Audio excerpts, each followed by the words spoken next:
જાણો છો એમ રબારી સમાજ શિક્ષણ અને કારકિર્દી કાર્યક્રમ હેઠળ આપણે ઘણા બધા કાર્યક્રમોનું આયોજન કર્યું છે.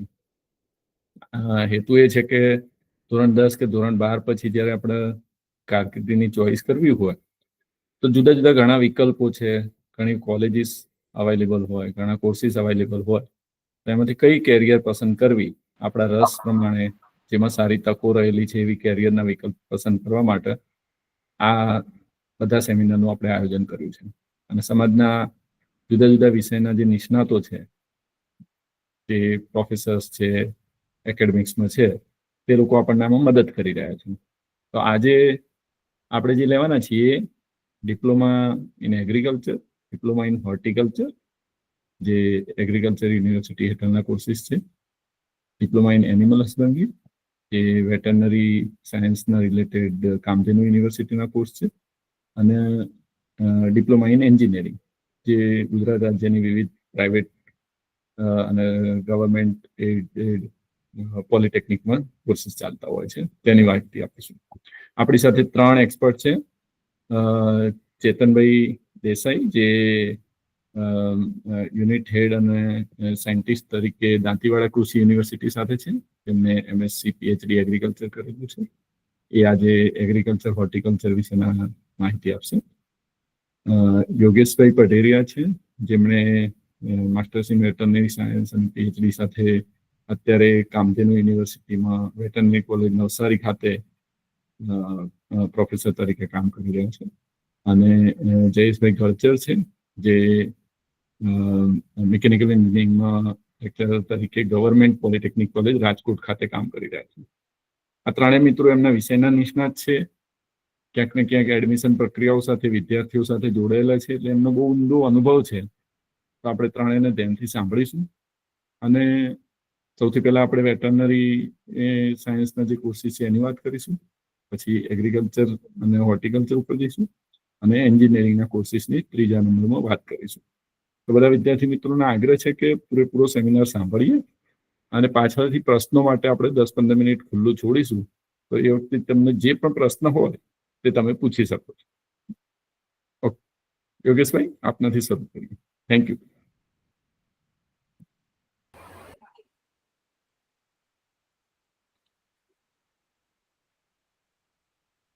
આભાર ગોવિંદભાઈ. મારો અવાજ સંભળાય છે? હા. નમસ્કાર વિદ્યાર્થી મિત્રો. હું સર્વપ્રથમ તો ગોવિંદભાઈ દેસાઈ અને એમની સમગ્ર ટીમ, હેમરાજભાઈ રબારી, રીતેશભાઈ રબારી, એમનો આભાર માનીશ કે આ પ્લેટફોર્મ થકી હું આપણા સમાજના જે વિદ્યાર્થી છે એની સમક્ષ આવ્યો છું. સાથે સાથે મારી સાથે જયેશભાઈ ગરચર અને ડોક્ટર ચેતનભાઈ દેસાઈ પણ છે. તો હું બંને મિત્રોને પણ હું આવકારું છું કે આ ટેકનિકલ સેશનમાં આપણે વિદ્યાર્થીઓને મદદરૂપ થઈ રહ્યા છીએ. 10મા પછીના ઘણા બધા અભ્યાસક્રમો છે, અને એમાં જે હું અભ્યાસક્રમ સાથે સંકળાયેલો છું, અને આજે જેના વિશે આપણે વાત કરવાના છે એ ડિપ્લોમા ઇન એનિમલ હસબન્ડરી કોર્સની વાત કરીશું. તો મિત્રો, આ જે કોર્સ છે એની વાત કરું તો આ 3 વર્ષનો જે છે કોર્સ છે. પહેલા જો આપને ખ્યાલ હોય તો આ 1 વર્ષનો કોર્સ હતો. 1 વર્ષમાંથી અપગ્રેડ થઈ અને આ ધીમે ધીમે કોર્સ જે છે એ 3 વર્ષનો કરવામાં આવ્યો. મેં અત્યારે સ્લાઇડ શેર કરી છે, એ વિદ્યાર્થીઓ આપ સૌને દેખાય છે કે કેમ, એ જરા જણાવજો મને. દેખાય છે સર? દેખાય છે જી. તો રબારી સમાજ શિક્ષણ અને કારકિર્દી માર્ગદર્શન કાર્યક્રમ હેઠળ મેં જેમ કીધું એમ કે 2 પહેલા પ્રોગ્રામ કરેલા છે, અને આજનો આપણો જે પ્રોગ્રામ છે ને મારો વિષય જે છે એ diploma in animal husbandry course વિશે જે છે હું આપને માર્ગદર્શન આપીશ. હાલ હું જે ફરજ બજાવી રહ્યો છું veterinary college Kamdhenu university Navsari ખાતે ફરજ બજાવું છું, અને આ અમારો એક સંલગ્ન પાર્ટ છે diploma in animal husbandry course માટેનું. તો સર્વપ્રથમ વાત કરીએ તો એના માટેની વેબસાઇટ કઈ છે કે જેના ઉપરથી આ ઓનલાઈન ફોર્મની જે છે પ્રક્રિયા કરવામાં આવી રહી છે. તો www.kamdhenuuni.edu.in કરી અને આ જે ફોર્મ ભરવાની જે છે એ સાઇટ છે એના ઉપર જશો એટલે એડમિશન કરીને આવશે.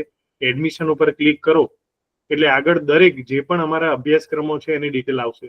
તો એમાંથી આપણે પોલિટેકનિક કક્ષાના polytechnic in animal husbandry course જે છે એને આપણે સિલેક્શન કરીશું. ખાસ કરીને વાત કરીએ તો ઉંમર એક આમાં એક પરિબળ છે કે પોલિટેકનિક કક્ષાના અભ્યાસક્રમમાં એટલે જો કોઈ પણ વિદ્યાર્થી ફોર્મ ભરે તો એની ઉંમર જે ચાલુ વર્ષ એટલે કે 31મી ડિસેમ્બર 2025 ના રોજ 15 વર્ષ હોવી જોઈએ. એટલે ઘણીવાર એવું થાય કે આપણને ખબર ના હોય અને આપણે ફોર્મ ભરતા જઈએ અને પછી આપણને બાદમાં ખ્યાલ આવે કે જેવી તમે ડેટ ઓફ બર્થ નાખો ત્યારે આપણને ખ્યાલ આવે કે નહીં આપણી ઉંમર જે છે એ એના કરતા ઓછી છે, તો આપણે એની અંદર જે છે એ ફોર્મ નહીં ભરી શકીએ. હવે આ 10મા પછીનો અભ્યાસક્રમ હોવાથી આમાં કેટેગરી પ્રમાણે અલગ અલગ જે છે એ પર્સન્ટેજ આપેલા છે. એટલે આપણે જે છે મોટે ભાગે બધા એસસીબીસી કેટેગરીમાં સમાવેશ આવીએ છીએ અને કદાચ જુનાગઢ બાજુના જો કોઈ વિદ્યાર્થી હોય ને જે કદાચ એસટીમાં એનો સમાવેશ થતો હોય તો એના માટે એનું 10મામાં 33% અને આપણે ઓબીસીના જે ઉમેદવારો છે એના માટે 40% જે મિનિમમ આ જે છે ક્રાઇટેરિયા છે જેના આધારે આપણે જે છે ફોર્મ ભરી શકીશું. આ કોર્સનું મેં જેમ હમણાં જ આપને વાત કરી તેમ 3 વર્ષનો સમયગાળો છે અને આમાં કોલેજોમાં 2 ભાગ પાડવામાં આવ્યા છે. આ મિત્રો બહુ ખાસ ધ્યાનથી સાંભળજો. જે સરકારી સંસ્થા છે એ અમારી 4 જગ્યા ઉપર છે. એક હિંમતનગરમાં આની કોલેજ છે, બીજી જે છે સરદાર કૃષિનગર એટલે દાંતીવાડા ખાતે છે, ત્રીજી જે છે એ જુનાગઢ ખાતે છે અને ચોથી અમારા કેમ્પસની અંદર એટલે નવસારી ખાતે છે.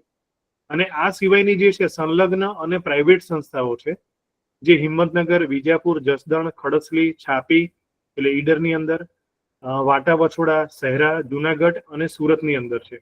આ બધી સંલગ્ન અને પ્રાઇવેટ સંસ્થા છે. એટલે આ બંનેમાં હું તમને કહું કે જ્યારે ફોર્મ આપણે ભરીએ ત્યારે હંમેશા જ્યારે પ્રાયોરિટી એટલે ચોઇસ ફિલિંગ ભરવાની થાય તો પહેલા આપણે નંબર 1 ઉપર આપણે જે પણ હોય એની નજીકમાં જો ભરતા હોય તો પહેલા 4 જે છે એ ઓપ્શન આપણે સરકારી સંસ્થાને આપવાના છે. ત્યારબાદ સરકારી સંસ્થા પછી જ આપણે પ્રાઇવેટ સંસ્થા ઉપર જવાનું છે. આવું કેમ જવાનું છે એ હું આપને જણાવું કે એમાં ફીમાં ડિફરન્સ બહુ વધારે છે. આગળની એક સ્લાઇડ આવશે એમાં હું આપને જણાવીશ આ વિશે. તો અત્યારે આ કોર્સ જે છે એનિમલ હસબન્ડરી માટેના એના ફોર્મ જે છે ભરાવાની પ્રક્રિયા ચાલુ થઈ ગઈ છે. એટલે 22 તારીખ 22/5/2025 થી લઈ અને આ મહિનાના એન્ડ એટલે 30/6/2025 સુધી આપણે જે છે એ ફોર્મ ભરી શકીશું. આ ફોર્મ ભરવા જે છે એની ફી જે છે એ ફક્ત 200 રૂપિયા જે છે એની ફી છે અને ફોર્મની પ્રક્રિયા જે છે બધી જ ઓનલાઈન છે. એટલે ક્યારે પણ આપણે કોઈ પણ હેલ્પ સેન્ટરે જવાની જરૂર નથી. આપણા નજીકનું જે હેલ્પ સેન્ટર એટલે ઓનલાઈન જ્યારે આપણે ફોર્મ ભરીશું ત્યારે આપણને પૂછવામાં આવશે કે આપણી નજીકનું હેલ્પ સેન્ટર જે હોય આપણે પસંદગી કરવા. પણ આપણે ક્યાંય પણ વિદ્યાર્થીએ ઘર છોડીને હેલ્પ સેન્ટર સુધી પણ જવાનું નથી. એટલે એડમિશન જ્યાં સુધી આપણને નહીં મળે એ સુધીની બધી જ પ્રક્રિયા જે છે એ ઓનલાઈન છે. અને એ માટે ફરીથી પણ આપને હું ધ્યાન દોરીશ થોડું કે www.kamdhanuuniversity.net એના ઉપરથી આપણે જે ફોર્મની પ્રક્રિયા જે છે ભરવાની ચાલુ થઈ ગઈ છે. અને આપને જણાવી પણ દઉં કે આપણો જે ઓનલાઈન વેબિનાર ચાલુ થયો એના જસ્ટ 10 મિનિટ પહેલા મેં ફોર્મ કઈ રીતે ભરવાનું એટલે એના ઓનલાઈન દરેક સ્ટેપ એની માહિતી પુસ્તિકા કોર્સની એ પણ મેં જે છે એ અપલોડ કરી દીધું છે આપણા વોટ્સએપ ગ્રુપની અંદર. ત્રીજું જે છે ફોર્મ ભરવા બેસો તો કયા કયા ઓનલાઈન ડોક્યુમેન્ટની જરૂર પડે એ પણ મેં ફાઇલ જે છે એ આપણા વોટ્સએપ ગ્રુપની અંદર અપલોડ કરી દીધી છે કે જેથી કરીને કોઈ વિદ્યાર્થીને આ જો ફોર્મ ભરવું હોય તો એ ઈઝી પડે. જે મેં આપને વાત કરી એમ કે જે 4 પશુ પાલન પોલિટેકનિક જે છે એની જે 4 કોલેજો હિંમતનગર, જુનાગઢ, નવસારી અને દાંતીવાડામાં આવેલી છે. આ 4 એના ફોન નંબર અને ઈમેલ એડ્રેસ અહીંયા આપેલા છે. એટલે ભવિષ્યમાં પણ કદાચ ફોર્મ ભર્યા પછી આપણને કઈ પ્રશ્નો ઉદ્ભવે તો આ ફોન નંબર અને ઈમેલ જે છે એમાં આપણે કોન્ટેક્ટ કરી શકીશું. ત્યારબાદ જે મેં વાત કરી કે પ્રાઇવેટ અને સંલગ્ન જે કોલેજો છે એ 5 થી લઈ અને 12 નંબર સુધીની છે. અલગ અલગ જગ્યાએ અમરેલી છે, સાબરકાંઠા છે, જસદણમાં છે, મહેસાણામાં છે, પંચમહાલમાં છે, જુનાગઢમાં છે અને સુરતમાં છે. તો આ એના પણ ફોન નંબર અને કોન્ટેક્ટ એડ્રેસ અહીંયા આપેલા છે. હવે મેં જેમ હમણાં તમને વાત કરી કે જ્યારે પણ ફોર્મ ભરીએ તો ચોઇસ ફિલિંગમાં પહેલા અંગભૂત કોલેજો જે છે એમાં આપણે એને ચોઇસ ફિલિંગ કરીશું. એ 4 કોલેજોને ચોઇસ ફિલિંગ કર્યા બાદ જે 5 નંબરથી લઈ અને 12 નંબરની જે પ્રાઇવેટ કોલેજો છે એને આપણે સિલેક્ટ કરીશું. એનું કારણ એ છે કે ભાઈઓ માટેની ફી જે છે એ દર સેમિસ્ટરે ફક્ત 1200 રૂપિયા છે અને બહેનો માટે ગવર્મેન્ટ કોલેજની અંદર ફક્ત 950 રૂપિયા છે. એ જ રીતે સંલગ્ન જે કોલેજો છે એમાં અહીંયાથી કોપી પેસ્ટ ભૂલથી થઈ ગયું છે. બહેનો માટેની 19,500 ફી છે અને ભાઈઓ માટેની 55,000 ફી છે. એટલે જરા ધ્યાનમાં રાખીશું કે ગવર્મેન્ટ કોલેજ જો હોય એટલે આમાં એવું થાય કે વિદ્યાર્થીને ઘણીવાર ખબર નથી હોતી કે સંલગ્ન કોલેજ સમજી અને એના વતનની આજુબાજુની પ્રાઇવેટ કોલેજોને પહેલા ઓપ્શન આપે અને ત્યારબાદ એવું થાય કે નવસારી છે, જુનાગઢ છે, એને આપણે પાછળથી એને ઓપ્શન આપીશું. તો એમાં હું તમને કહું તો ઘણો બધો ફીનો ડિફરન્સ બહુ મોટો આવે છે. એટલે જે અંગભૂત કોલેજો છે જેમાં ભાઈઓની ફી છે ફક્ત 1200 રૂપિયા 6 મહિનાના અને બહેનો માટે ફક્ત 950 રૂપિયા છે. એ જ રીતે સંલગ્ન જે કોલેજો છે એમાં ભાઈઓ માટે છે 55,000 અને બહેનો માટે જે છે 19,500 ફી છે. એટલે તમને ફરીથી કહું છું કે આ ફીનો ડિફરન્સ બહુ મોટો છે. બધાને કામધેનુ યુનિવર્સિટીની જ ડિગ્રી મળવાની છે, પણ અંગભૂત કોલેજો કે જે ગવર્મેન્ટ કોલેજો છે એમાં જો આપણે એડમિશન લઈશું તો આપણને ફીમાં ઘણો બધો ફેર પડશે. ત્યારબાદની વાત કરીએ કે જો કોઈ વિદ્યાર્થી સ્પોર્ટ્સની અંદર એક્ટિવ હોય અને એ આંતરરાષ્ટ્રીય સ્તરે અથવા જેને આપણે ઇન્ટરનેશનલ કે નેશનલ કે સ્ટેટ લેવલે અથવા રાજ્ય સ્તરે અથવા નેશનલ રાષ્ટ્રીય સ્તરે અને આંતરરાષ્ટ્રીય સ્તરે જો કોઈ સ્પોર્ટ્સમાં એક્ટિવ હોય અને ત્યાં એમને કોઈ પોઝિશન મેળવેલી હોય, ખાલી પાર્ટિસિપેશનનું કોઈ નથી, તમે ભાગ લીધો છે એવા એના માટે નથી. હા, આંતરરાષ્ટ્રીય સ્તરની સ્પર્ધામાં ભાગ લીધેલો હોય તો એના 7% છે. બાકી નેશનલ એટલે કે રાષ્ટ્રીય સ્તરે અને એમાં જો ભાગ લીધેલો હોય તો 1% અને બાકી પ્રથમ, દ્વિતીય અને તૃતીય ક્રમ મેળવેલો હોય તો એને 5%, 3% અને 2%નો બેનિફિટ જે છે મળવા પાત્ર છે. એટલે એ સીધા પર્સન્ટેજ જે તમારા થતા હોય એમાં આટલા પર્સન્ટેજ ઉમેરાઈ જશે. એ જ રીતે જો રાજ્ય સ્તરે હોય તો મેં જેમ હમણાં વાત કરી એમ કે જો તમે ભાગ લીધો હોય તો એના માટેના કોઈ પર્સન્ટેજ નથી, પણ જો પ્રથમ અને દ્વિતીય ક્રમ મેળવેલો હોય તો 1% અને 0.5% જેટલો આપણને ટોટલ મેરિટ જે છે એમાં ઉમેરો થશે. હવે જેમ બાકી બધા કોર્સિસ છે તો સામાજિક અને શૈક્ષણિક રીતે પછાત જે ક્લાસ આપણો જે છે એમાં 27% બેઠકો આપણા માટે અનામત રહેશે. તો એ અહીંયા પણ આપણને ધારાધોરણ જે છે લાગુ રહેશે. ત્યારબાદ વાત કરીએ તો નોન ક્રિમિલિયરનું સર્ટિફિકેટ જે છે આ ફાઇનાન્શિયલ યર માટેનું વેલિડ હોવું જોઈએ.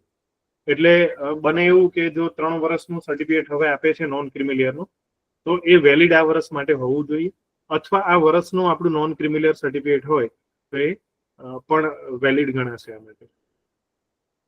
હવે કોઈ ફિઝિકલી હેન્ડીકેપ ઉમેદવાર હોય કે જે દિવ્યાંગજન ઉમેદવાર છે તો એના માટે પણ જે ગવર્મેન્ટ પ્રમાણેના ધારાધોરણો છે એ ધારાધોરણ અહીંયા પણ લાગુ પડશે.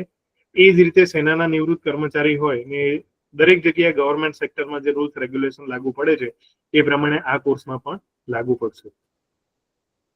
હવે આ એક ટેબલ આપેલું છે. આ ટેબલના આધારે આપણને ખબર પડે કે આ વખતે આપણું 10માનું રિઝલ્ટ આવ્યું છે તો આ 10માના રિઝલ્ટ પ્રમાણે આપણને કઈ કઈ કોલેજમાં ક્યાં ક્યાં એડમિશન મળી શકે છે. આ જે છે એ આગલા વર્ષનું કટ ઓફ અહીંયા બતાવેલું છે કે આગલા વર્ષે કેટેગરી પ્રમાણે એડમિશન કેટલા પર્સન્ટેજે ત્યાં અટકેલું છે. એટલે આપણે કોઈ વિચારીએ કે મારે નવસારીની અંદર ગવર્મેન્ટ કોલેજ એટલે પશુ પોલિટેકનિક જે કોલેજ છે એમાં એડમિશન લેવું છે અને આપણી કેટેગરી એમાં જોઈએ કે એસસીબીસી આવે છે તો એમાં 55.40% ગઈ વખતે એડમિશન અટકેલું છે. તો જો આપણા એડમિશન અથવા પર્સન્ટેજ એનાથી વધારે છે તો આપણને એટલો આઈડિયા આવી જાય કે આપણે આ કોર્સમાં જે છે એ એલિજિબલ તો છીએ જ, પણ આપણને એડમિશન જે છે મળવા પાત્ર પણ થઈ શકે. કારણ કે આ જે વસ્તુ છે દરેક વખતના જે ઓવરઓલ મેરિટ કેવું બને છે એના ઉપર આધાર રાખે છે. એટલે આમાં દરેક જગ્યાએ દરેક કોલેજ પ્રમાણે 12 કોલેજનું પર્સન્ટેજ કેટલા છે અને કઈ રીતે આમાં લાસ્ટ યરમાં અટકેલું છે તો આપણને ખબર પડે કે સપોઝ કોઈના 80% થાય છે તો આપણે એવું તો શ્યોર થઈ જાય કે ભાઈ આપણને આ કોર્સમાં લગભગ એડમિશન તો મળી જ જશે. તો આ એક કટ ઓફ જે છે એ આપેલું છે. ત્યારબાદ જે મેં હમણાં આપણે વાત કરી હતી માન્ય દસ્તાવેજ પ્રમાણપત્ર જેવું ફોર્મ ભરવા બેસીએ એટલે આપણને કયા પ્રમાણપત્ર છે તો ધોરણ 10ની માર્કશીટ જે છે એ હોવી જોઈએ. બીજું તમને ધ્યાન દોરી દઉં કે જો કોઈ વિદ્યાર્થી આની આગલા વર્ષે 10માની એક્ઝામ આપી હોય એ પણ અહીંયા જે છે એ કોર્સ માટે એપ્લાય કરી શકે છે. અને અહીંયા કોઈ પણ એવું નથી કે પહેલા એવું હતું કે આગલા વર્ષનું 10માનું એક્ઝામ આપેલી હોય તો એના પર્સન્ટેજ અમુક ઘટાડીને પછી કે ભાઈ 5% એમાંથી ઓછા કરે કે 2.5% ઓછા કરે, પણ હવે હાલમાં એવો કોઈ પણ નિયમ છે નહીં. એટલે આગલા વર્ષના પણ કોઈ પણ વિદ્યાર્થી હોય કે જેને 10માની પરીક્ષા પાસ કરી હોય ને એને આ વખતે જો આ એક્ઝામ અથવા અહીંયા ફોર્મ ભરવું છે તો આ કોર્સની અંદર એ ફોર્મ ભરી શકશે. ત્યારબાદ નવોદય વિદ્યાલયમાંથી ઉત્તીર્ણ થયેલ ઉમેદવારો હોય તો એના માટે પણ અમુક જે ડોક્યુમેન્ટ જોવે છે એ છે. અમુક જગ્યા એવી છે કે ગુજરાત રાજ્યના નીઝર, સોનગઢ, કુકરમુંડા અને ઉચ્છલ તાલુકાના રહેવાસી છે, તો એમને પણ આ મહારાષ્ટ્ર બોર્ડમાંથી પાસ કરેલ હોય કોર્સ અને 10મું અને એની અધિકૃત માર્કશીટ તેમજ પ્રવેશ માટે ન્યૂનતમ શૈક્ષણિક લાયકાત જે છે એ ધરાવતા હોવા જોઈએ, તો એ પણ અહીંયા જે છે કોર્સમાં એડમિશન લઈ શકશે. જન્મ સ્થળના પુરાવા માટે શાળા છોડ્યાનું પ્રમાણપત્ર છે અથવા ટ્રાન્સફર પ્રમાણપત્ર છે. જન્મ તારીખના પુરાવા માટે શાળા છોડ્યાનું પ્રમાણપત્ર, જન્મ પ્રમાણપત્ર અથવા પાસપોર્ટ જે હોય એ પણ ચાલશે. ગુજરાત બહાર જન્મેલા ઉમેદવારો માટે પણ ડોમિસાઇલ ને આ તે જે છે એ જે ગવર્મેન્ટના જે પણ રૂલ્સ રેગ્યુલેશન દરેક કોર્સમાં છે એ જ અહીંયા આપણને પણ લાગુ પડશે. ખાસ આપણે ઓબીસી ને એસટી ની વાત કરીએ તો અનુસૂચિત જનજાતિના ઉમેદવારો છે એના માટે એક અનુસૂચિત જનજાતિનું પ્રમાણપત્ર જે છે એ જોઈશે, અને આપણા સામાજિક અને શૈક્ષણિક રીતે પછાત વર્ગનું એટલે આપણા માટે એક જાતિનો દાખલો અને બીજો જે છે એ નોન ક્રિમિનલ સર્ટિફિકેટ જો હોય તો એ બંને આપણે લાગુ પડશે.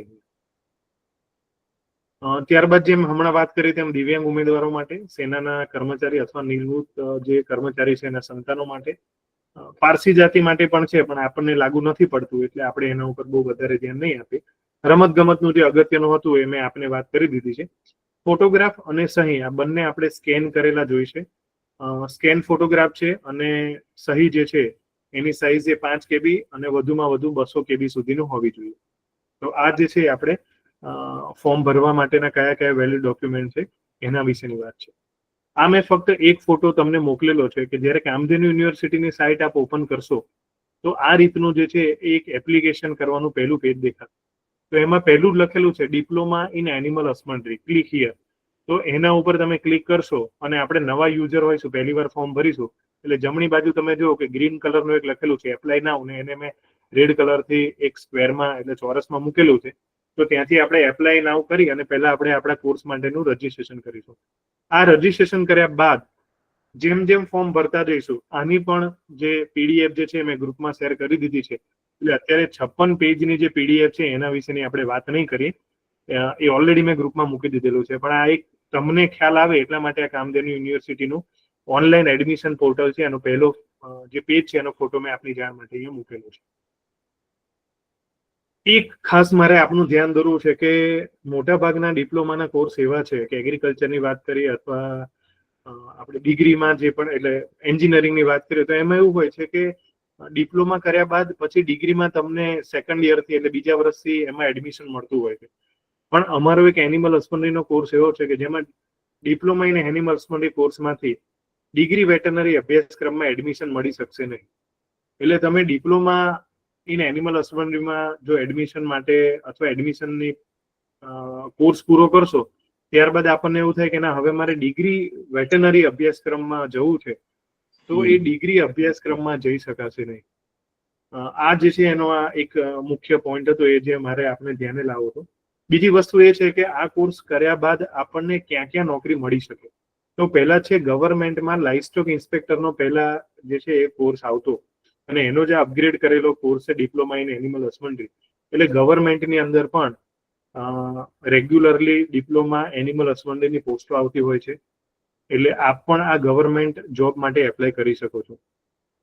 રાજ્યની અંદર જ્યાં જ્યાં પશુપાલન સેવાઓ ચાલી રહી છે અથવા જ્યાં જ્યાં પશુ દવાખાના છે ત્યાં દરેક જગ્યાએ લાઇવસ્ટોક ઇન્સ્પેક્ટરની પોસ્ટ છે. એટલે ત્યાં આ દરેક જગ્યાએ ડિપ્લોમા ઇન એનિમલ હસબન્ડરી જે આપણો કોર્સ છે જે છે એ વેલિડ ગણાશે. આપ ફોર્મ ભરી શકો છો એના માટે. ત્યારબાદ વાત કરું તો આપણું ગુજરાતનું કોઓપરેટિવ સેક્ટર બહુ મોટું છે.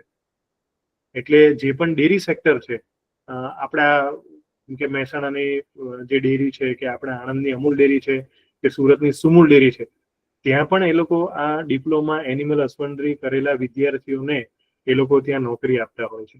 આ સિવાય રાજ્યની અંદર ઘણી બધી પાંજરાપોળ છે કે ગૌશાળા જે છે એની અંદર પણ આપ જે છે એ ત્યાં એપ્લાય કરી શકો છો અને ત્યાં આપ નોકરી મેળવી શકો છો.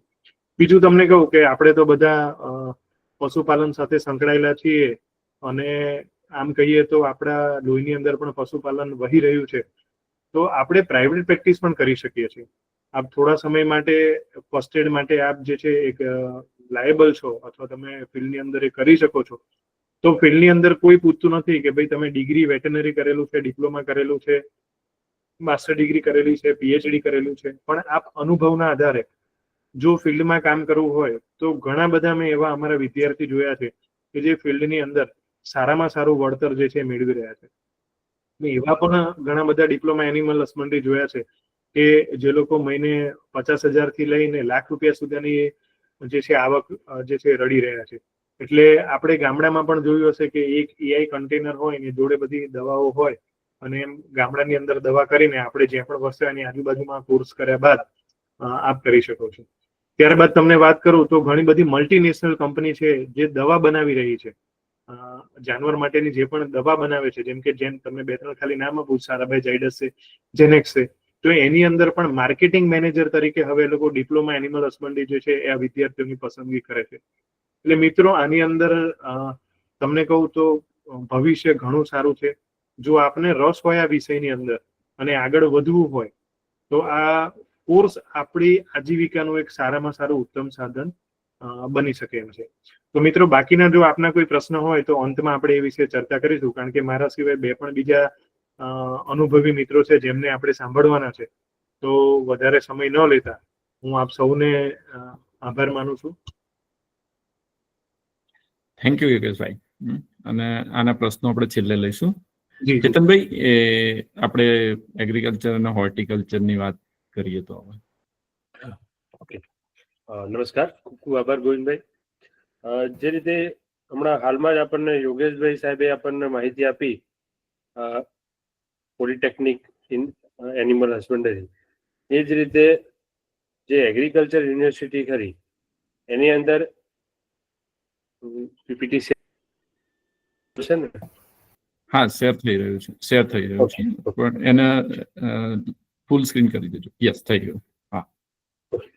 ધોરણ 10 પછી જે આપણી ગુજરાતની 4 કૃષિ યુનિવર્સિટી છે, જેમાં દાંતીવાડા છે કૃષિ યુનિવર્સિટી છે, આણંદ કૃષિ યુનિવર્સિટી છે, જુનાગઢ કૃષિ યુનિવર્સિટી છે અને નવસારી કૃષિ યુનિવર્સિટી છે. એમાં જુદા જુદા 5 વિષયના ડિપ્લોમા કોર્સ ચાલતા હોય છે. એમાં કૃષિ પોલિટેકનિક ઇન એગ્રીકલ્ચર, જેને આપણે કૃષિ ડિપ્લોમા કહીશું, પોલિટેકનિક ઇન હોર્ટિકલ્ચર જે બાગાયત ઉપર છે, પોલિટેકનિક ઇન કૃષિ ઇજનેર, એ ઉપરાંત agro processing and food technology and nutrition and community science. 5 જુદા જુદા વિષયની ડિપ્લોમા કોલેજો ચાલતી હોય છે. જેમાં આપણે પોલિટેકનિક ઇન એગ્રીકલ્ચર એટલે કે કૃષિ ડિપ્લોમાની વાત કરીએ તો ગુજરાતમાં કુલ 4 યુનિવર્સિટીની 12 કોલેજો આવેલી છે. જેમાં આણંદ કૃષિ યુનિવર્સિટીમાં 2 કોલેજ છે, જે એક આણંદ કેમ્પસ ખાતે છે અને બીજી નડિયાદની બાજુમાં વસો છે, ત્યાં વસો ખાતે કૃષિ પોલિટેકનિક કોલેજ છે. એ રીતે દાંતીવાડા કૃષિ યુનિવર્સિટીની કૃષિ ડિપ્લોમા કોલેજની વાત કરીએ તો એક ડીસા ખાતે, એક ખેડબ્રહ્મા ખાતે અને એક અમીરગઢ ખાતે, એમ 3 કૃષિ પોલિટેકનિક કોલેજો આવેલી છે. જુનાગઢ કૃષિ યુનિવર્સિટીમાં કુલ 4 કૃષિ પોલિટેકનિક કોલેજ છે, જેમાં ધારી ખાતે, અમરેલી ખાતે, સિદ્ધસર ખાતે અને હળવદ ખાતે છે. જેમાં અમરેલી ખાતેની ફક્ત બહેનો માટેની કૃષિ પોલિટેકનિક કોલેજ છે. એ રીતે નવસારીની વાત કરીએ તો નવસારીમાં ભરૂચ ખાતે, તાપી જિલ્લામાં વ્યારા ખાતે અને વઘઈ ખાતે, એમ 3 કૃષિ પોલિટેકનિક કોલેજ નવસારી કૃષિ યુનિવર્સિટીના અંદરમાં આવેલી છે. આ જે 5 ઉપર કોર્સ લખ્યા ડિપ્લોમા, એનું તમારે એક સિંગલ જ ફોર્મ ભરવાનું છે અને ફોર્મ ભરી અને એમાં તમારે વિદ્યાર્થી મિત્રો બધા ક્રમ આપવાના છે કોલેજના. બાગાયત કોલેજની વાત કરીએ તો કુલ બાગાયતની 5 કોલેજો આવેલી છે, જેમાં એક વડોદરા ખાતે આણંદ કૃષિ યુનિવર્સિટીની બાગાયત કોલેજ છે. દાંતીવાડા કૃષિ યુનિવર્સિટીની બાગાયત કોલેજ એ આપણે મહેસાણાની પાસે જગુદણ ખાતે આવેલી છે. એ રીતે જુનાગઢ કૃષિ યુનિવર્સિટીની જુનાગઢ ખાતે બાગાયત કોલેજ છે અને નવસારી કૃષિ યુનિવર્સિટીની 2 કોલેજો છે, એક નવસારી ખાતે અને એક વલસાડ જિલ્લાના પરિયા ખાતે આવેલી છે. એ જ રીતે કૃષિ ઇજનેરીની વાત કરીએ તો એક દાહોદમાં કૃષિ ઇજનેરી કોલેજ આવેલી છે, એક ડેડિયાપાડામાં આવેલી છે અને એ જ રીતે એક જુનાગઢ કૃષિ યુનિવર્સિટીની તરઘડિયા ખાતે કૃષિ ઇજનેરી કોલેજ આવેલી છે. બાકી એગ્રો પ્રોસેસિંગમાં જુનાગઢ ખાતે અને ફૂડ ટેકનોલોજીમાં આણંદ ખાતે ડિપ્લોમા કોલેજ આવેલી છે. હવે આપણે આને જો અભ્યાસક્રમ પૂર્ણ કર્યા બાદ રોજગારીની તકો બાબતે વાત કરીએ તો કૃષિ અને બાગાયતમાં સરકારી ક્ષેત્રે તેમજ ખાનગી એટલે કે પ્રાઇવેટ ક્ષેત્રે પણ તકો રહેલી છે. ખાસ કરીને કૃષિ ક્ષેત્રે આપણે વાત કરીએ તો કેન્દ્ર સરકાર અને રાજ્ય સરકારના જુદા જુદા વિભાગોમાં, જેમ કે ગ્રામ સેવક છે, ખેતી મદદનીશ છે, વિસ્તરણ અધિકારી છે. આ બધી જે જગ્યાઓ ખરી એ ડિપ્લોમા ઉપર એડમિશન આપણને મળતું હોય છે. આ ઉપરાંત જુદી જુદી જે આપણી 4 કૃષિ યુનિવર્સિટી છે તે કૃષિ યુનિવર્સિટી ખાતે પણ કૃષિ ખેતી મદદનીશની જગ્યાઓ તેમજ ખેતી સુપરવાઇઝરની જગ્યાઓ, ખેતી નિરીક્ષકની જગ્યાઓ આવેલી છે, જેમાં સીધી પડતીથી આપ નોકરી મેળવી શકો છો. આ ઉપરાંત બીજ નિગમ તેમજ બેંકો, સહકારી અને રાષ્ટ્રીયકૃત બેંકોમાં પણ આપ મેળવી શકો છો. એ ઉપરાંત આપણે વાત કરીએ તો ઇફકો, ક્રુપકો, જીએનએફસી, જીએસએફસી જેવી જે સહકારી ક્ષેત્રની જગ્યાઓ અને આત્મા પ્રોજેક્ટ અને જીજીઆરસીમાં પણ ડિપ્લોમા ની જગ્યાઓ રહેતી હોય છે. તેમાં પણ આપ સીધું એડમિશન મેળવી શકો છો. ખાનગી ક્ષેત્રે વાત કરીએ તો કૃષિને લગતી જેટલી પણ પ્રાઇવેટ કંપનીઓ છે, ખાસ કરીને પેસ્ટિસાઇડ ઉપર, ફર્ટિલાઇઝર ઉપર, સીડ કંપનીઓ છે, માઇક્રો ઇરિગેશનના સાધનો એટલે કે સૂક્ષ્મ પિયત પદ્ધતિઓની જે કંપનીઓ છે, આ ઉપરાંત ફૂડ પ્રોસેસિંગ અને ફૂડ એક્સપોર્ટની કંપનીઓ છે, લેન્ડસ્કેપિંગ અને ગાર્ડનિંગની જે કંપનીઓ છે, આ ઉપરાંત જે સજીવ ખેતી અને પ્રાકૃતિક ખેતી માટેના ઇનપુટ બનાવતી કંપનીઓ છે, આ બધી કંપનીઓ ઉપરાંત તમે પોતાનો એગ્રો સેન્ટર પણ ખોલી શકો છો. તો આ બધી ખાનગી ક્ષેત્ર માટેની તકો રહેલી છે કૃષિ અને બાગાયત માટે. ત્યારબાદ આપણે કૃષિ ઇજનેરીની વાત કરીએ તો કૃષિ અને બાગાયતની જેમ કેન્દ્ર સરકારના અને રાજ્ય સરકારના વિવિધ વિભાગો, આ ઉપરાંત કૃષિ યુનિવર્સિટી અને કૃષિ વિજ્ઞાન કેન્દ્રોમાં કૃષિ ડિપ્લોમા ઇન કૃષિ ઇજનેરીની જગ્યા ઉપર જાહેરાત પડતી હોય છે.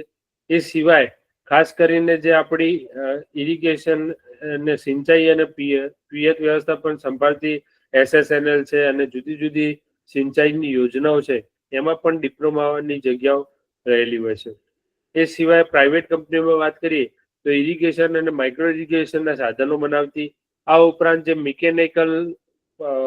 મિકેનાઇઝેશન, ફાર્મ મિકેનાઇઝેશનને લગતી જે કંપનીઓ છે, ટ્રેક્ટર અને તેના સંલગ્ન સાધનો બનાવતી વગેરે કંપનીઓમાં, ઉપરાંત watershed, remote sensing, GIS base કામગીરી ક્ષેત્રે કામ કરતી કંપનીઓમાં પણ ખાનગી ક્ષેત્રે તકો રહેલી છે. હવે જો આપણે એડમિશન બાબતે વાત કરીએ તો જે સ્ક્રીન ઉપર તમે જોઈ શકો છો કે તારીખ 20/5/2025 થી લઈ અને 8મી જૂન સુધી આની ફોર્મ ભરવાની તારીખ છે. એટલે 8મી જૂનની પહેલા આપણે ફોર્મ ભરી દેવું જોઈએ. ત્યારબાદ ફોર્મની ચકાસણી કરી અને મોક રાઉન્ડની જે તારીખ છે એ 16/6 છે. તો આ સ્લાઇડ, આ જે સ્ક્રીનશોટ લઈ અને તમે આની તારીખો પણ યાદ રાખી શકો છો. અને તારીખના આધારે જે 23/6 રોજ પ્રથમ કોલેજ ફાળવણી થવાની છે અને 23/6 પછી બીજા રાઉન્ડ આગળ પડશે. હવે પ્રવેશ માટે ઉમેદવારીની વાત કરીએ તો ડિપ્લોમા ઇન એનિમલ હસબન્ડરી અને એગ્રીકલ્ચરમાં લગભગ સેમ ક્રાઇટેરિયા છે. આમાં પણ જો તમે બક્ષીપંચ, આપણે સામાન્ય રીતે બક્ષીપંચમાં આવતા હોય છે, તો બક્ષીપંચમાં 5 વિષયના જે મિનિમમ 40% ગુણ હોવા જોઈએ અને 31 ડિસેમ્બર સુધી ઓછામાં ઓછા 15 વર્ષ પૂરા કરેલા હોય તે લોકો આમાં ભરી શકતા હોય છે. અને 10માની પરીક્ષા અંગ્રેજી વિષય સાથે પાસ કરેલી હોય તેઓ આમાં ભરી શકતા હોય છે.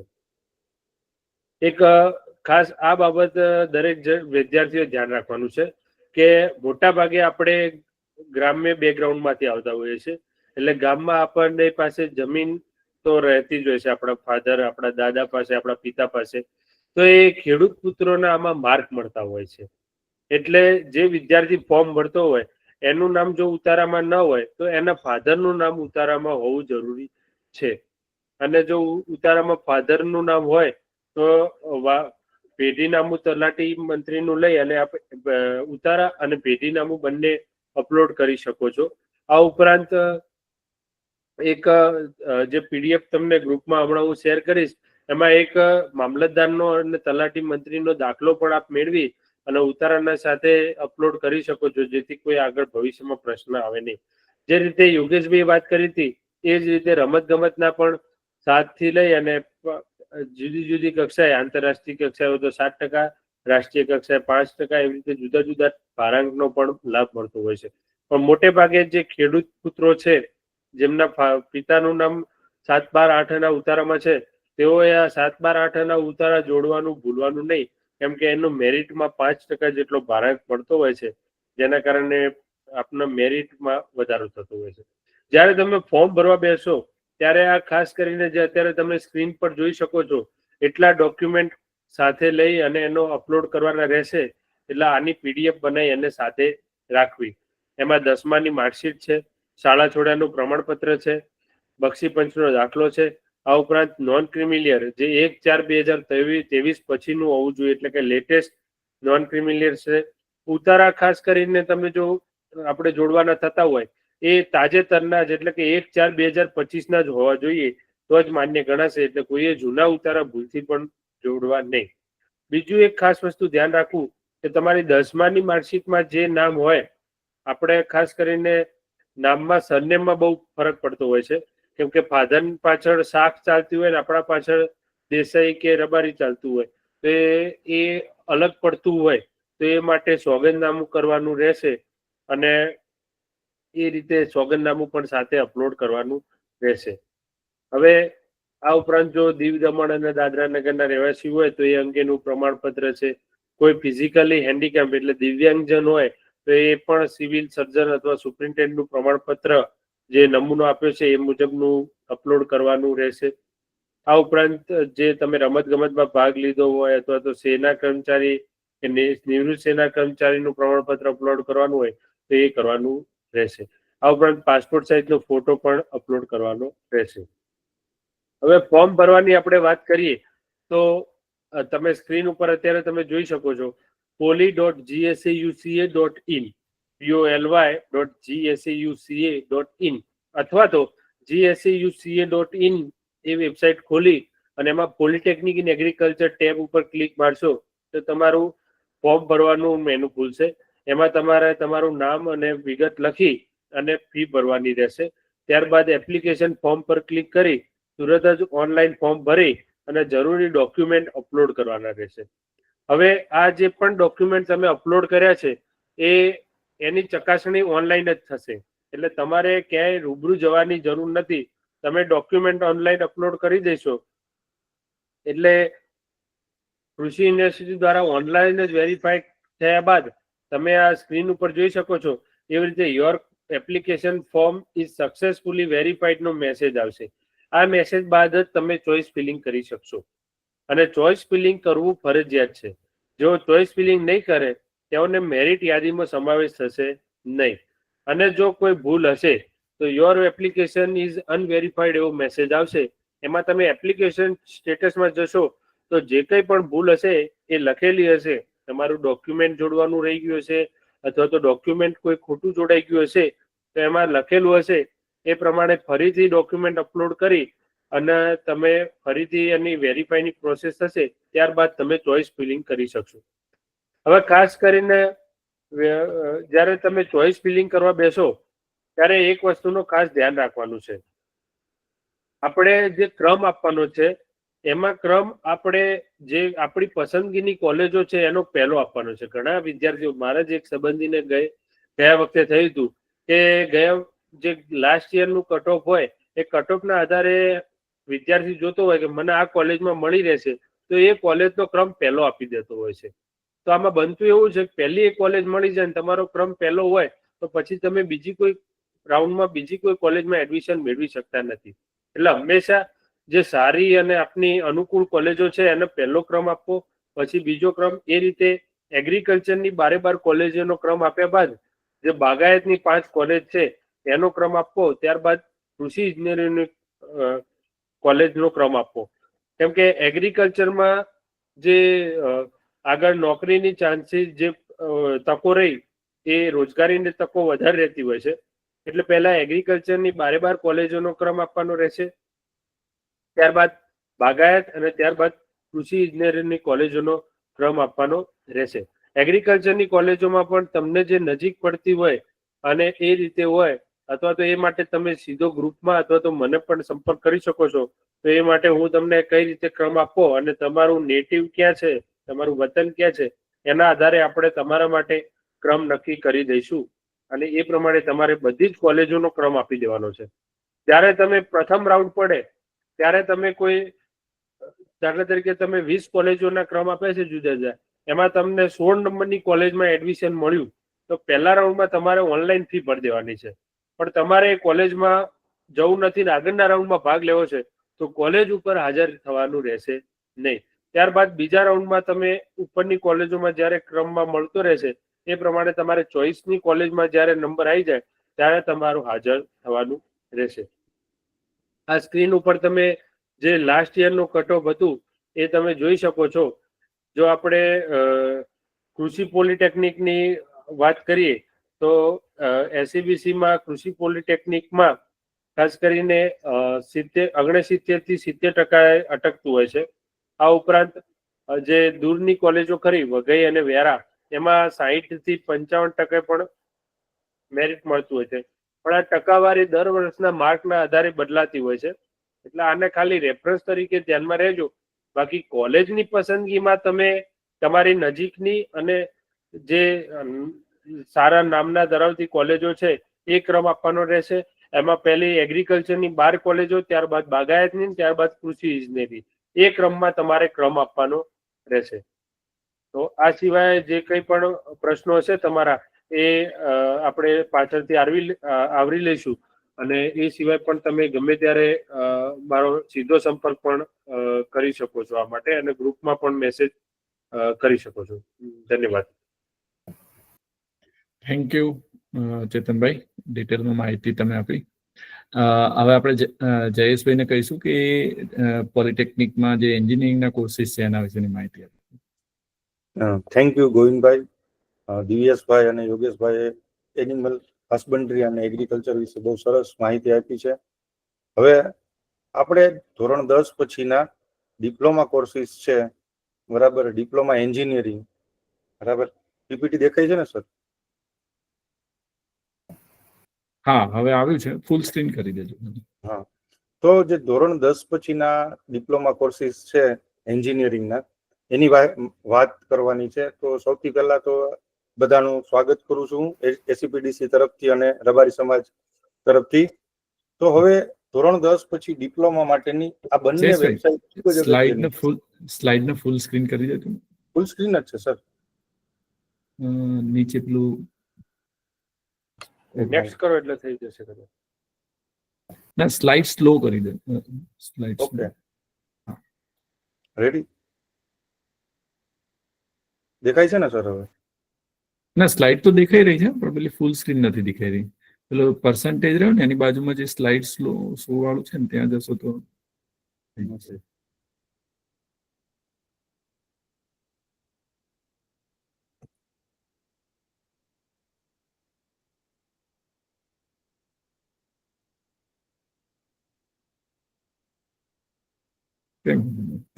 દેખાય તો છે જ, એટલે મુશ્કેલી નથી એમ તો. દેખાય છે ને સર? હા, દેખાય તો છે જ. દેખાય તો છે ને. હવે કઈક ટેકનિકલ કારણ હોય શકે. કઈ વાંધો નહીં. ઓકે, ભલે. તો જે ધોરણ 10 પછી ડિપ્લોમા એન્જિનિયરિંગની અગત્યની બંને વેબસાઇટ છે જે અત્યારે સ્ક્રીન ઉપર દેખાય છે. એમાંની જે પહેલી છે acpdc.gujarat.gov.in. આ વેબસાઇટ જે ટોટલી માહિતી માટે છે. એની અંદર કઈ રીતે એડમિશનના જે ટી ડેટ્સ છે એ છે, પછી જે જુદા જુદા ફોર્મની અંદર માહિતી જે હોય છે એને ઓડિયો વિડીયો લિંક છે, લાસ્ટ યરના કટ ઓફ છે, જુદી જુદી સંસ્થાઓ જે છે કે જેની અંદર કઈ કોલેજની અંદર કઈ બ્રાન્ચ આવેલી છે, કેટલી બેઠકો છે, એ ઉપરાંત ઈ બુકલેટ, આ બધી જ માહિતી ટૂંકમાં ડિપ્લોમા એન્જિનિયરિંગ એડમિશનને લગતી તમામ માહિતી માટેની વેબસાઇટ છે acpdc.gujarat.gov.in છે. અને ઓનલાઈન ફોર્મ ભરવાની જે વેબસાઇટ છે એ gujdiploma.admissions.nic.in છે. એની અંદર તમારે ફોર્મ ભરવાનું છે, ચોઇસ ફિલિંગ કરવાની છે. ચોઇસ ફિલિંગ પછી તમને રિઝલ્ટ વખતે એડમિશન મળી જાય ત્યારે ટોકન ફી ભરી એડમિશન કન્ફર્મ કરવાનું છે. એ સાથે સોશિયલ મીડિયા હેન્ડલ્સ છે અમારા, બરાબર, એ બધી જ માહિતી તમને ગુજ ડિપ્લોમા વાળી વેબસાઇટ ઉપર અવેલેબલ રહેશે. હવે સૌથી અગત્યનો પ્રશ્ન કે ભાઈ ધોરણ 10 પાછી શું કરવું? તો મુખ્યત્વે ધોરણ 10 પછી ડિપ્લોમા થઈ શકે છે, આઈટીઆઈ થઈ શકે છે, પર્સનલ પોતાના એન્ટરપ્રિન્યોર તરીકે આપણે ઉદ્યોગ પણ આપણો સ્થાપી શકીએ છીએ. પણ જનરલી એવું હોય છે કે ધોરણ 10 પછી 15 કે 16 વર્ષની ઉંમરવાળા હોય છે, એટલે જેનો વારસાગત બિઝનેસ હોય એના સિવાયના લોકો એન્જિનિયરિંગ અથવા તો 11-12 પ્રિફર કરતા હોય છે. પણ આ બધાની અંદર તમે જોઈ શકો છો કે 11-12 કરીને પણ તમે ડિગ્રી એન્જિનિયરિંગ કરી શકો છો અને ડિપ્લોમા કરીને પણ તમે ડિગ્રી એન્જિનિયરિંગ કરી શકો છો. હવે સૌથી અગત્યનો પ્રશ્ન અત્યારે જે અમને જોવા મળે છે કે સર બધા એવું પૂછે છે કે પછી ડિપ્લોમા કરી અને ડિગ્રી કરવું કે 11-12 સાયન્સ કરીને ડિગ્રી કરવું, આ મુખ્ય પ્રશ્ન હોય છે. તો સૌથી પહેલી વસ્તુ કે જે ડિગ્રી કરવાનું હોય તો તમારે 11-12 સાયન્સ કરવું પડે, ગુજ સેટની પરીક્ષા પાસ કરવી પડે. અમુક કોલેજો માટે ZEE કમ્પલસરી છે, તો ZEE ની એક્ઝામ આપવી પડે. 2 વર્ષ સુધી ખૂબ જ સખત મહેનત કરવી પડે છે અને એમાં પછી તમે એટલી મહેનત કર્યા પછી પણ એક્ઝામ ટાઈમે પરફોર્મ નથી કરી શકતા, બરાબર. તો એના કારણે તમે સારી ઇન્સ્ટિટ્યૂટની અંદર અથવા તો સારી બ્રાન્ચની અંદર એડમિશન નથી મળતું.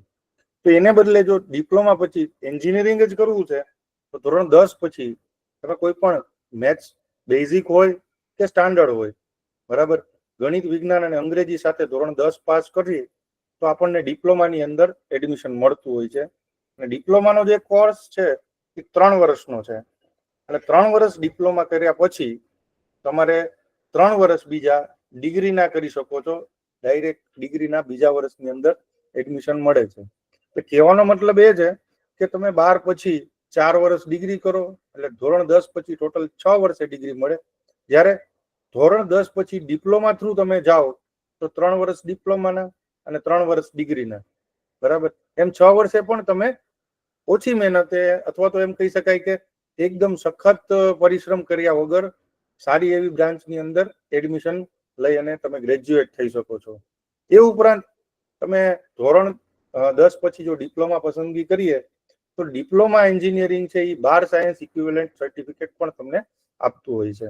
એટલે ખરેખર તો ડિપ્લોમા એન્જિનિયરિંગ થ્રુ ડિગ્રી કરવું એ સારું પડતું હોય છે, એટલા માટે કે ડિપ્લોમાની અંદર જે સબ્જેક્ટ ભણાવીએ છીએ અમે એ જ વસ્તુ ડિગ્રીની અંદર વધારે ડેપ્થની અંદર ભણાવતા હોય છે. એટલે જે ડિપ્લોમા થ્રુ ડિગ્રીની અંદર જાય છે તો એનું પરફોર્મન્સ 12 સાયન્સ વાળા સ્ટુડન્ટ કરતા વધારે સારું હોય છે. અને જ્યારે રિક્રુટમેન્ટ થતી હોય છે, કેમ્પસ પ્લેસમેન્ટ છે અથવા તો ઇન્ટરવ્યુ વખતે, ત્યારે પણ કંપનીઓ વાળા એવા જ છોકરાઓને પ્રિફર કરે છે કે જે લોકો ડિપ્લોમા કરીને ડિગ્રી આવ્યા હોય તો એને પહેલો ચાન્સ આપતા હોય છે. હવે ડિપ્લોમા એન્જિનિયરિંગની અંદર કયા કયા કોર્સિસ અવેલેબલ છે? ડિપ્લોમાની અંદર ગુજરાતની અંદર ઘણા બધા કોર્સિસ છે. એમાં એરોનોટિકલ થી લઈ અને કોમ્પ્યુટર, IT, આર્કિટેક્ટ, ઓટોમોબાઈલ, અહીંયા સ્ક્રીન ઉપર દેખાય છે ટોટલ 45 કોર્સ છે કે જે સરકારી અને પ્રાઇવેટ કોલેજો છે એની અંદર અવેલેબલ હોય છે. હવે પ્રવેશ માટેની આગળ પણ સરે વાત કરી છે એ રીતે ટોટલી સરકારી કોલેજ અને ગ્રાન્ટીનેટ કોલેજની 100% બેઠકો છે અને ખાનગી યુનિવર્સિટીની સ્લાઇડ્સ બદલાઈ નથી રહી. એક જ મિનિટ સર. હા, પ્રવેશ માટે ઉપલબ્ધ બેઠકો હવે દેખાયું ને? હા, ઓકે. 7 નંબરની સ્લાઇડ અત્યારે દેખાય છે. ઓકે, હા સર, 7 નંબરની જ છે એટલે હું એની જ વાત કરું. હા, યસ. એટલે ટોટલ 45 કોર્સ અવેલેબલ છે સર. આ 45 કોર્સની અંદરથી આપણને જે હોય છે, બરાબર, એની વાત આપણે કરી 8 નંબરની સ્લાઇડની. તો એની અંદર રિઝર્વેશનની તો સરે વાત કરી છે એ જ રીતે છે ગવર્મેન્ટની અંદર. એટલે ટોટલ જે છે બેઠકો, બરાબર, ખાસ કરીને ગવર્મેન્ટની બધી બેઠક અને પ્રાઇવેટ અને ખાનગી યુનિવર્સિટીની 50% બેઠકો આપણને આ જે એસીપીડીસી થ્રુ છે આપવામાં આવતી હોય છે. એટલે ટોટલ ડિપ્લોમાની અંદર બધી જ કોલેજો થઈ સરકારી, ગ્રાન્ટીનેટ અને સેલ્ફ ફાઇનાન્સ થઈને 35,000 થી વધારે બેઠકો ઉપલબ્ધ છે. એમાં ગવર્મેન્ટની અંદર 69,223 છે. એની અંદર ગવર્મેન્ટની અંદર 20,000 સમથિંગ છે અને ગ્રાન્ટીનેટની 1,515 જેવી છે. આની અંદર દર વર્ષે થોડો ફેરફાર થતો રહેતો હોય છે. હવે સંસ્થા અને કોર્સની પસંદગી કઈ રીતે કરવી? બીજો પહેલો પ્રશ્ન એ આવે કે ભાઈ ડિપ્લોમા એન્જિનિયરિંગ કરવું છે, હવે કઈ બ્રાન્ચમાં જવું છે? તો સૌથી અમે તો અગત્યતા એ જ આપતા હોય છે કે વિદ્યાર્થીને જેમાં રસ હોય, બરાબર, કોઈકને કોમ્પ્યુટરની અંદર રસ હશે, કોઈને મિકેનિકલની અંદર હશે રસ, કોઈ પર્ટિક્યુલર વ્યક્તિને ટેક્સટાઇલ છે, ઓટોમોબાઈલ છે, તો સૌથી પહેલી પ્રાયોરિટી તમારી પસંદગીને આપજો, તમારી ચોઈસને આપજો. બીજી કે ભાઈ ગવર્મેન્ટની અંદર જે ઉપલબ્ધ છે એ કોર્સિસને પ્રાધાન્ય આપવું, બરાબર. અને ત્રીજું કે લાસ્ટ યરના જે કટ ઓફ લિસ્ટ હોય છે, બરાબર, એને આધારે આપણને કઈ બ્રાન્ચમાં એડમિશન મળી શકે છે એ જોઈ લેવાનું, એને આધારે તમે નક્કી કરી શકો છો. એટલે આ છે કોર્સની પસંદગીની વાત. હવે તો આવી જ રીતે તમે સંસ્થા કે ભાઈ મારે સરકારી પોલિટેકનિક અમદાવાદ લેવું છે કે સરકારી પોલિટેકનિક રાજકોટ લેવું છે કે પ્રાઇવેટ કોલેજની અંદર જવું છે, તો આના માટે હું તો તમને પ્રિફર કરીશ કે તમે જે કોઈ પણ કોલેજ પસંદ કરો તો એની એક વખત રૂબરૂ મુલાકાત કરવી. ખાસ કરીને ત્યાં કેવી સંસ્થા માળખાકીય સુવિધાઓ એટલે કે ઇન્ફ્રાસ્ટ્રક્ચર કેવું છે, ત્યાંની ફેકલ્ટી કેવી છે. અને એન્જિનિયરિંગની અંદર અગત્યની વસ્તુ એ છે કે દરેક એન્જિનિયરિંગ કોલેજ છે, ડિપ્લોમા હોય કે ડિગ્રી, એનું એક પોતાનું કલ્ચર હોય છે. એ કલ્ચરની અંદર તમને રિઝલ્ટ ક્યારે મળે કે અથવા તો તમે એનાલિસિસ ક્યારે કરી શકો કે ભાઈ જે તે કોલેજ છે એની આજુબાજુની અથવા તો સારી સારી જે ઇન્ડસ્ટ્રી છે સાથે એનું જોડાણ કેવું છે, અને એ જોડાણ તમે એના પ્લેસમેન્ટના ડેટા ઉપરથી નક્કી કરતા હોય છે. તો ભાઈ પર્ટિક્યુલર બ્રાન્ચ છે મિકેનિકલ છે, તો મિકેનિકલમાં ગયા વર્ષે કેટલા વિદ્યાર્થીઓને કેમ્પસ થ્રુ નોકરી મળેલી છે, બરાબર.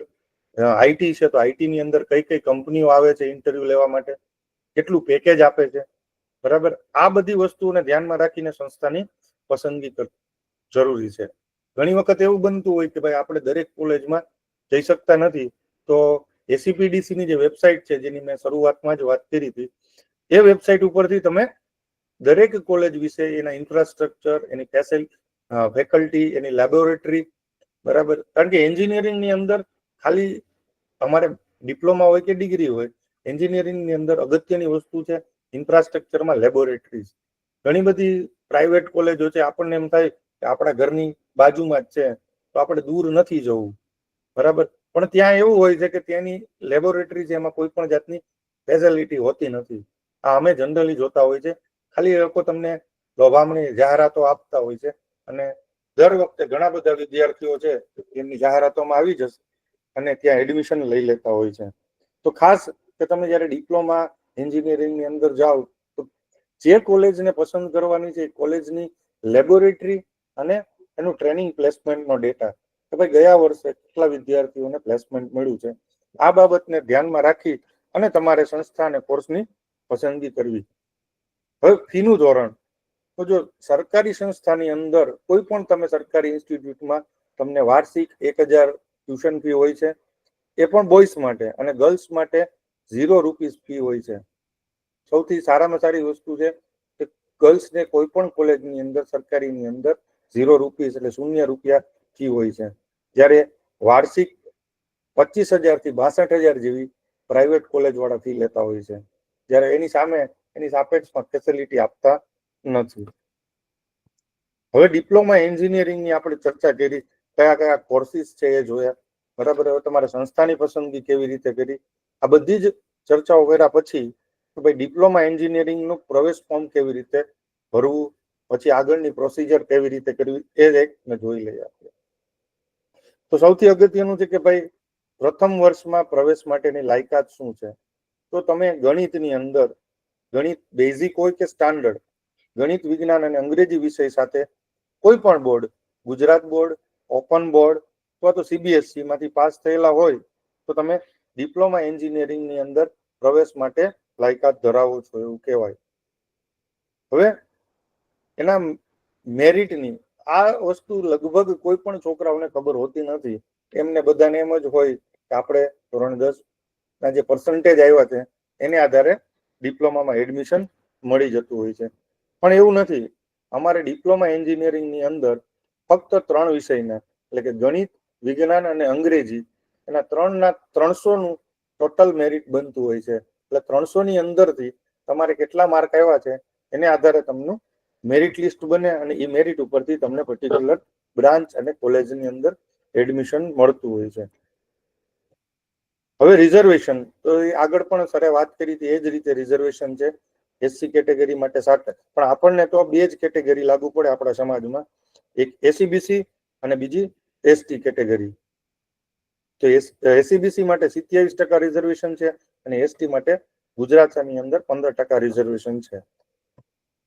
હવે અપલોડ કરવાના દસ્તાવેજ, તો તમારે જ્યારે ફોર્મ ભરવા બેસો છો તો કયા કયા ડોક્યુમેન્ટ જોશે? તો સૌથી પહેલું છે ફોટોગ્રાફ છે, તમારો જન્મ તારીખનો દાખલો છે, અથવા તો લિવિંગ સર્ટિફિકેટ, બરાબર, ધોરણ 10 ની માર્કશીટ.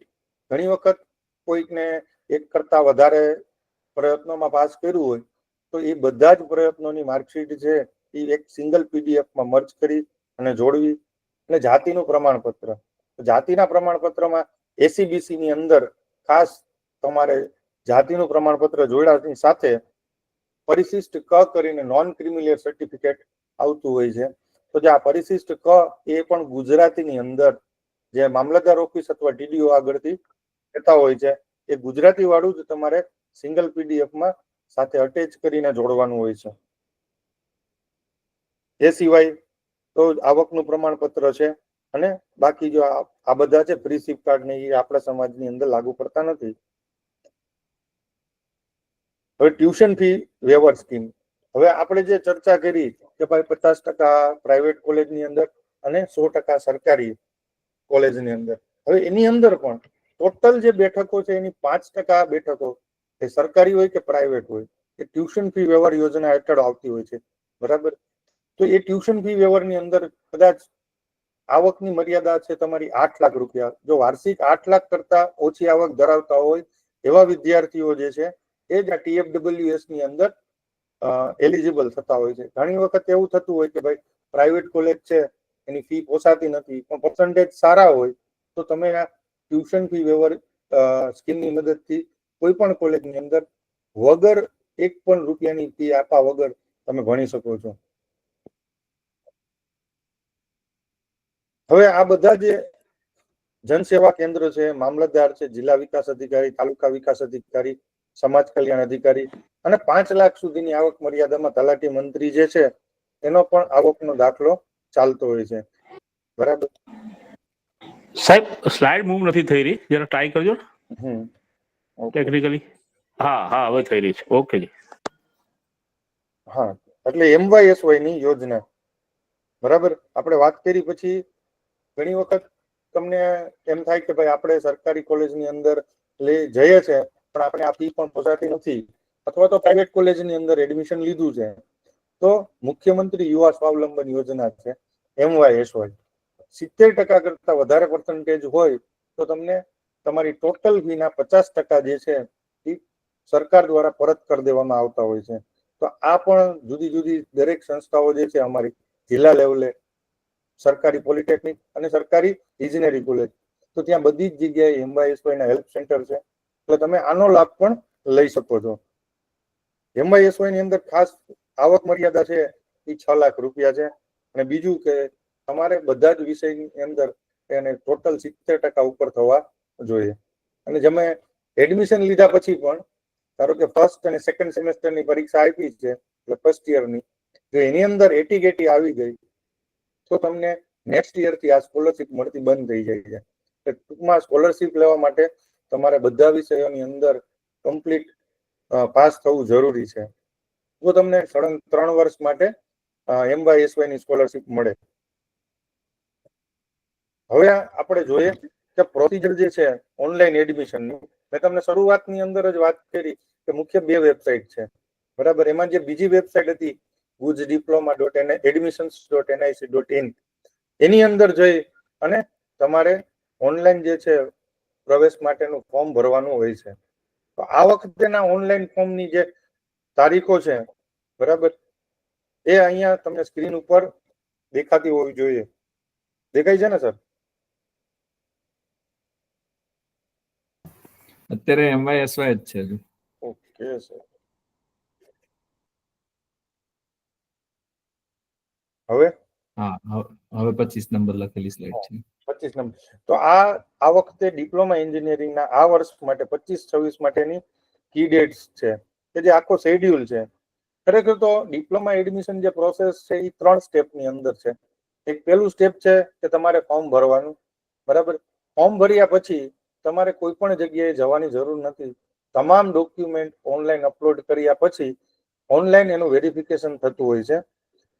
એના માટે તમારે 15/5 થી 23/6 સુધીમાં, એટલે 23/6 સુધીની અંદર તમે તમામ ડોક્યુમેન્ટ સાથે તમારું ફોર્મ ભરી દો એટલે એ ઓનલાઈન વેરીફાઈ થઈ જશે. ફોર્મની અંદર તમે જે મોબાઈલ નંબર અને ઈમેલ એડ્રેસ આપ્યું હશે તો એ ઈમેલ એડ્રેસ ઉપર અને મોબાઈલ નંબર ઉપર મેસેજ આવી જાય છે.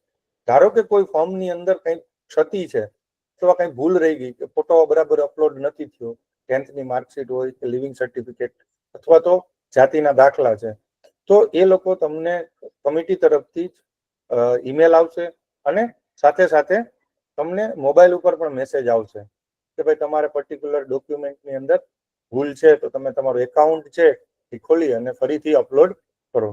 એના પછી સેકન્ડ સ્ટેપની અંદર તમારે મેરિટ લિસ્ટ ડિક્લેર થતું હોય છે. એટલે મેરિટ લિસ્ટ આ વખતે જે ડેટ છે એ 2/7 છે. મેરિટ લિસ્ટ થઈ જાય પછી મોક રાઉન્ડ છે, જેના વિશે લગભગ છોકરાઓને ખબર નથી હોતી. મોક રાઉન્ડ એટલે શું છે કે ડમી રાઉન્ડ છે, અને ડમી રાઉન્ડ એટલે આખી પ્રોસેસ ધોરણ 10 પછીના છોકરા માટે છે. એટલે જનરલી એ લોકોને આખી પ્રોસેસ વિશે આઈડિયા હોતો નથી, એટલે સામાન્ય ભૂલો કરતા હોય છે. એટલે એક પહેલો રાઉન્ડ છે એ તમને એવી રીતે આપવામાં આવે કે જે પ્રેક્ટિસ રાઉન્ડ તરીકે થઈ શકે. તમે ચોઇસ ફિલિંગ કરી શકો, તમને કઈ રીતે રિઝલ્ટ આવશે આ બધી જ વસ્તુઓથી તમને જાણ થાય એના માટે પહેલો રાઉન્ડ છે એ મોક અથવા તો પ્રેક્ટિસ રાઉન્ડ તરીકે આપવામાં આવતો હોય છે. એની અંદર ચોઇસ ફિલિંગ પણ થાય, એનું રિઝલ્ટ પણ આવે. એના ઉપરથી બીજું કે ભાઈ તમે ચોઇસ ફિલિંગની અંદર જુદી જુદી કોલેજોમાં પસંદગી કરવામાં ભૂલ કરી છે તો એનો આઈડિયા પણ આવે અને ક્યાં એડમિશન મળશે એનો પણ ખ્યાલ આવતો હોય છે. તો આ છે આ વખતેનો એડમિશન પ્રોસેસ છે, એની કી ડેટ છે, આ ખૂબ અગત્યની છે એટલે સ્ક્રીનશોટ લઈ લેવો. હવે કઈ રીતે રજીસ્ટ્રેશન કરવું, બરાબર? તો ગુજ ડિપ્લોમાની જે વેબસાઇટ છે એના ઉપર જશો એટલે તમને આ રીતે ફર્સ્ટ પેજ આવશે, બરાબર? ગુજ ડિપ્લોમા વાળી વેબસાઇટના ફર્સ્ટ પેજ ઉપર આ રીતે આવશે. તેની અંદર ફ્રેશ કેન્ડિડેટ રજીસ્ટ્રેશન ઉપર ક્લિક કરી અને તમારે આઈ એગ્રી બટન દબાવી અને આઈડી અને પાસવર્ડ જે, અને ખાસ કે જ્યારે ફોર્મ ભરો છો ત્યારે લોકો ઘણી બધી ભૂલ કરતા હોય છે નામની અંદર. તો એ ભૂલ ન થાય એટલા માટે આપણી જે 10th ની માર્કશીટ હોય એની અંદર જે પ્રમાણે નામ આપેલું છે એ પ્રમાણે જ નામ રાખવું, કારણ કે પછી નામ બદલવામાં ખૂબ જ લાંબી પ્રોસેસ હોય છે આફ્ટર એડમિશન. એટલે જ્યારે ફોર્મ ભરો ત્યારે 10માની માર્કશીટ મુજબ જ નામ ભરવું, બરાબર? પછી આઈડી અને પાસવર્ડ તમે ક્રિએટ કરી અને ફોર્મ ભરી શકો છો. તો આ રીતે તમે મોબાઈલની અંદર અને ઈમેલ ઉપર ઓટીપી આવશે. આ રીતે ઓટીપી આવ્યા પછી કન્ફર્મ કરજો અને ફાઇનલ સબમિટ બટન દબાવજો. ખાસ કાળજી એવી રાખજો, ઘણા આપણા બધા છોકરાઓને કદાચ આવડે નહીં એટલે શું કરે કે ભાઈ નજીકના સાયબર કાફે વાળા પાસે જાય અને એ ફોર્મ ભરી દે, અથવા તો કોઈ પ્રાઇવેટ કોલેજની અંદર જાય અને ત્યાં ફોર્મ ભરી દે. હવે એ લોકો ઈમેલ આઈડી અને ઓટીપી જે છે મોબાઈલમાં આવે છે એ પોતાનો નંબર રાખતા હોય છે, એટલે પછી તમારો પાસવર્ડ ચેન્જ કરી શકે અને તમારી કોલેજની પસંદગી પણ એ લોકો ચેન્જ કરી દે છે અને પોતાની કોલેજ અથવા તો એમને જે અનુકૂળ હોય એવી કોલેજ એડ કરી દેતા હોય છે. તો ખાસ કાળજી રાખજો કે જ્યારે પણ કોઈ પણ જગ્યાએથી ફોર્મ ભરો તો મોબાઈલ નંબર છે એ તમારો પોતાનો રાખવો.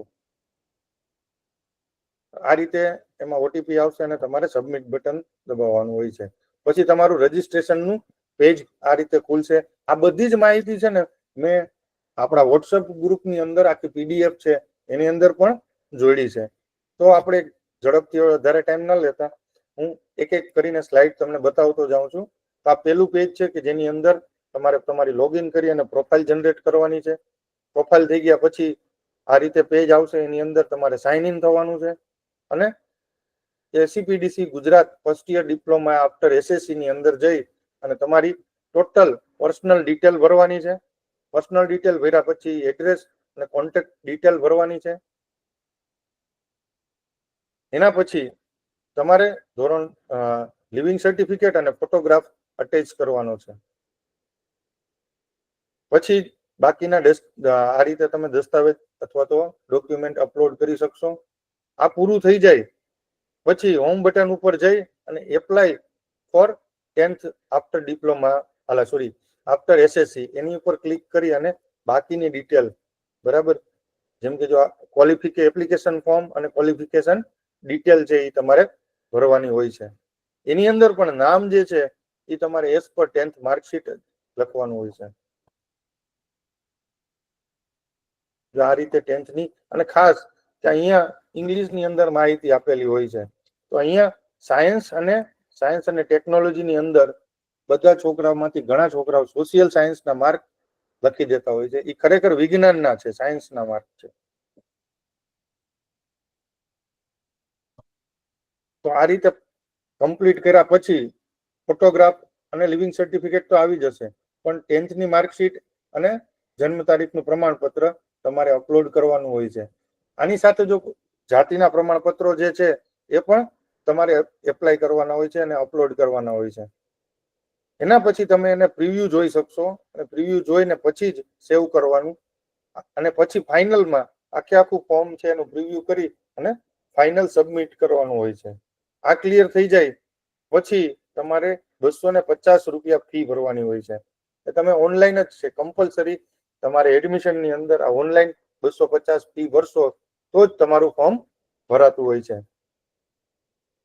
આજે આખું ઓનલાઈન તમારું રજીસ્ટ્રેશન કેવી રીતે કરવું એની વાત કરી છે. રજીસ્ટ્રેશન થઈ જાય પછી તમારું ફોર્મ જે છે એને તમારે ડાઉનલોડ કરી અને પ્રિન્ટ કાઢી અને સેવ કરી લેવું જોઈએ. બરાબર. હવે ધારો કે આપણે વાત કરીએ એમ ઓનલાઈન રજીસ્ટ્રેશન કર્યા પછી કંઈ પણ ભૂલ હશે તો તમારા મોબાઈલ અને ઈમેલ આઈડી ઉપર મેસેજ છે એ આવી જશે. તો તમારે ધારો કે કદાચ કોઈને કંઈ ખ્યાલ ન આવ્યો કે ભાઈ આ મેસેજ છે એ મારાથી રીડ નથી થતો અથવા તો મને ખ્યાલ નથી આવતો, તો તમારી નજીકની સરકારી પોલિટેકનિક કોલેજની અંદર જઈ અને એના હેલ્પ સેન્ટરમાં તમે તમારી ક્વેરી છે તો તમારી જે કંઈ પણ મેસેજ આવ્યો છે એ બાબતે એમની સાથે ચર્ચા કરશો એટલે તમને સમજાવશે કે ભાઈ શું પ્રોબ્લેમ છે અને કઈ રીતે એને સોલ્વ કરવાનો છે. આ મેનેજ તમે જાતે ના કરતો, આ તો હું તમને અત્યારે સ્લાઇડ બતાવી દઉં છું, પણ શક્ય હોય ત્યાં સુધી તમારે તમારા નજીકના હેલ્પ સેન્ટરની અંદર જઈને જ આ જે રિમૂવ ડિસ્ક્રિપન્સી છે એ જ કરાવડાવવાની હોય છે. દર વખતે 5 થી 10% લોકો એવા હોય છે કે જેના ફોર્મની અંદર ભૂલ હોવાને કારણે એ એડમિશન પ્રોસેસની અંદર ભાગ લઈ શકતા નથી. બરાબર. હવે નેક્સ્ટ છે મેરિટ લિસ્ટ. તો મેરિટ લિસ્ટની અંદર તમે ઓનલાઈન તમારું જે એકાઉન્ટ ક્રિએટ કર્યું છે, બરાબર, એની અંદર જઈ અને તમે ચોક્કસ આપણે જે સમયગાળો તમને મેં બતાવ્યો હતો એ સમયગાળા દરમિયાન તમે તમારા એકાઉન્ટમાં જઈ અને તમારું મેરિટ નંબર જાણી શકો છો. મેરિટ નંબર જાણ્યા પછી ચોઇસ ફિલિંગ થતી હોય છે. બરાબર. તો એનો વિડીયો પણ યુટ્યુબની અંદર અવેલેબલ છે અમારી વેબસાઇટ, અમારી ચેનલનો, અને અહીંયા પણ તમને હું બતાવું છું કે કેવી રીતે ચોઇસ ફિલિંગ કરવું.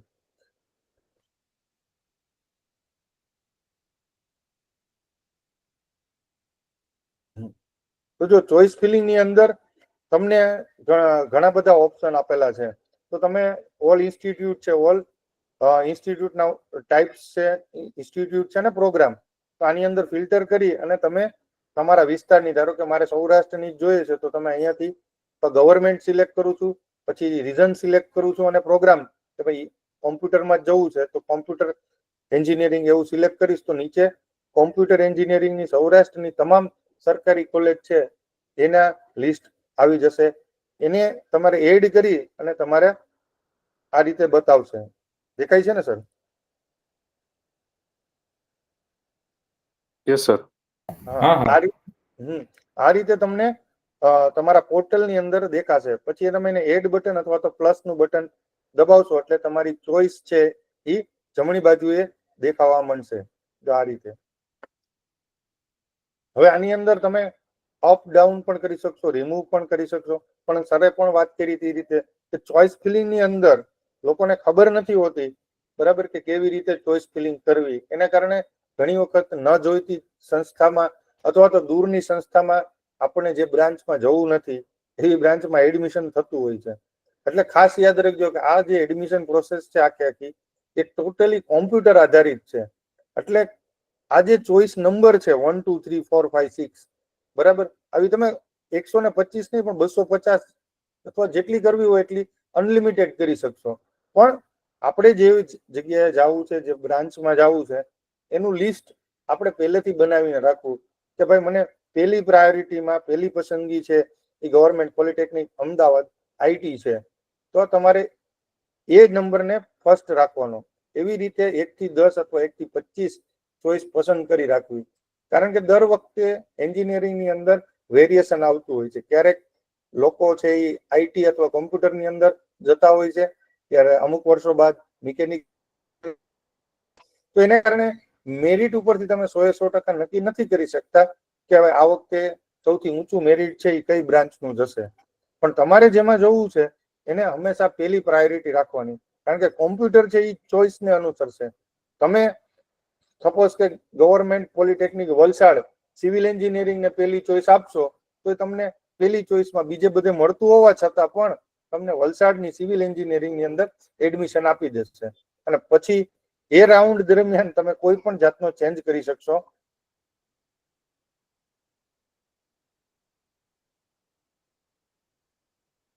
ત્રીસ ટકા છોકરાઓ આ ચોઈસ ફિલિંગમાં ભૂલ કરતા હોય છે.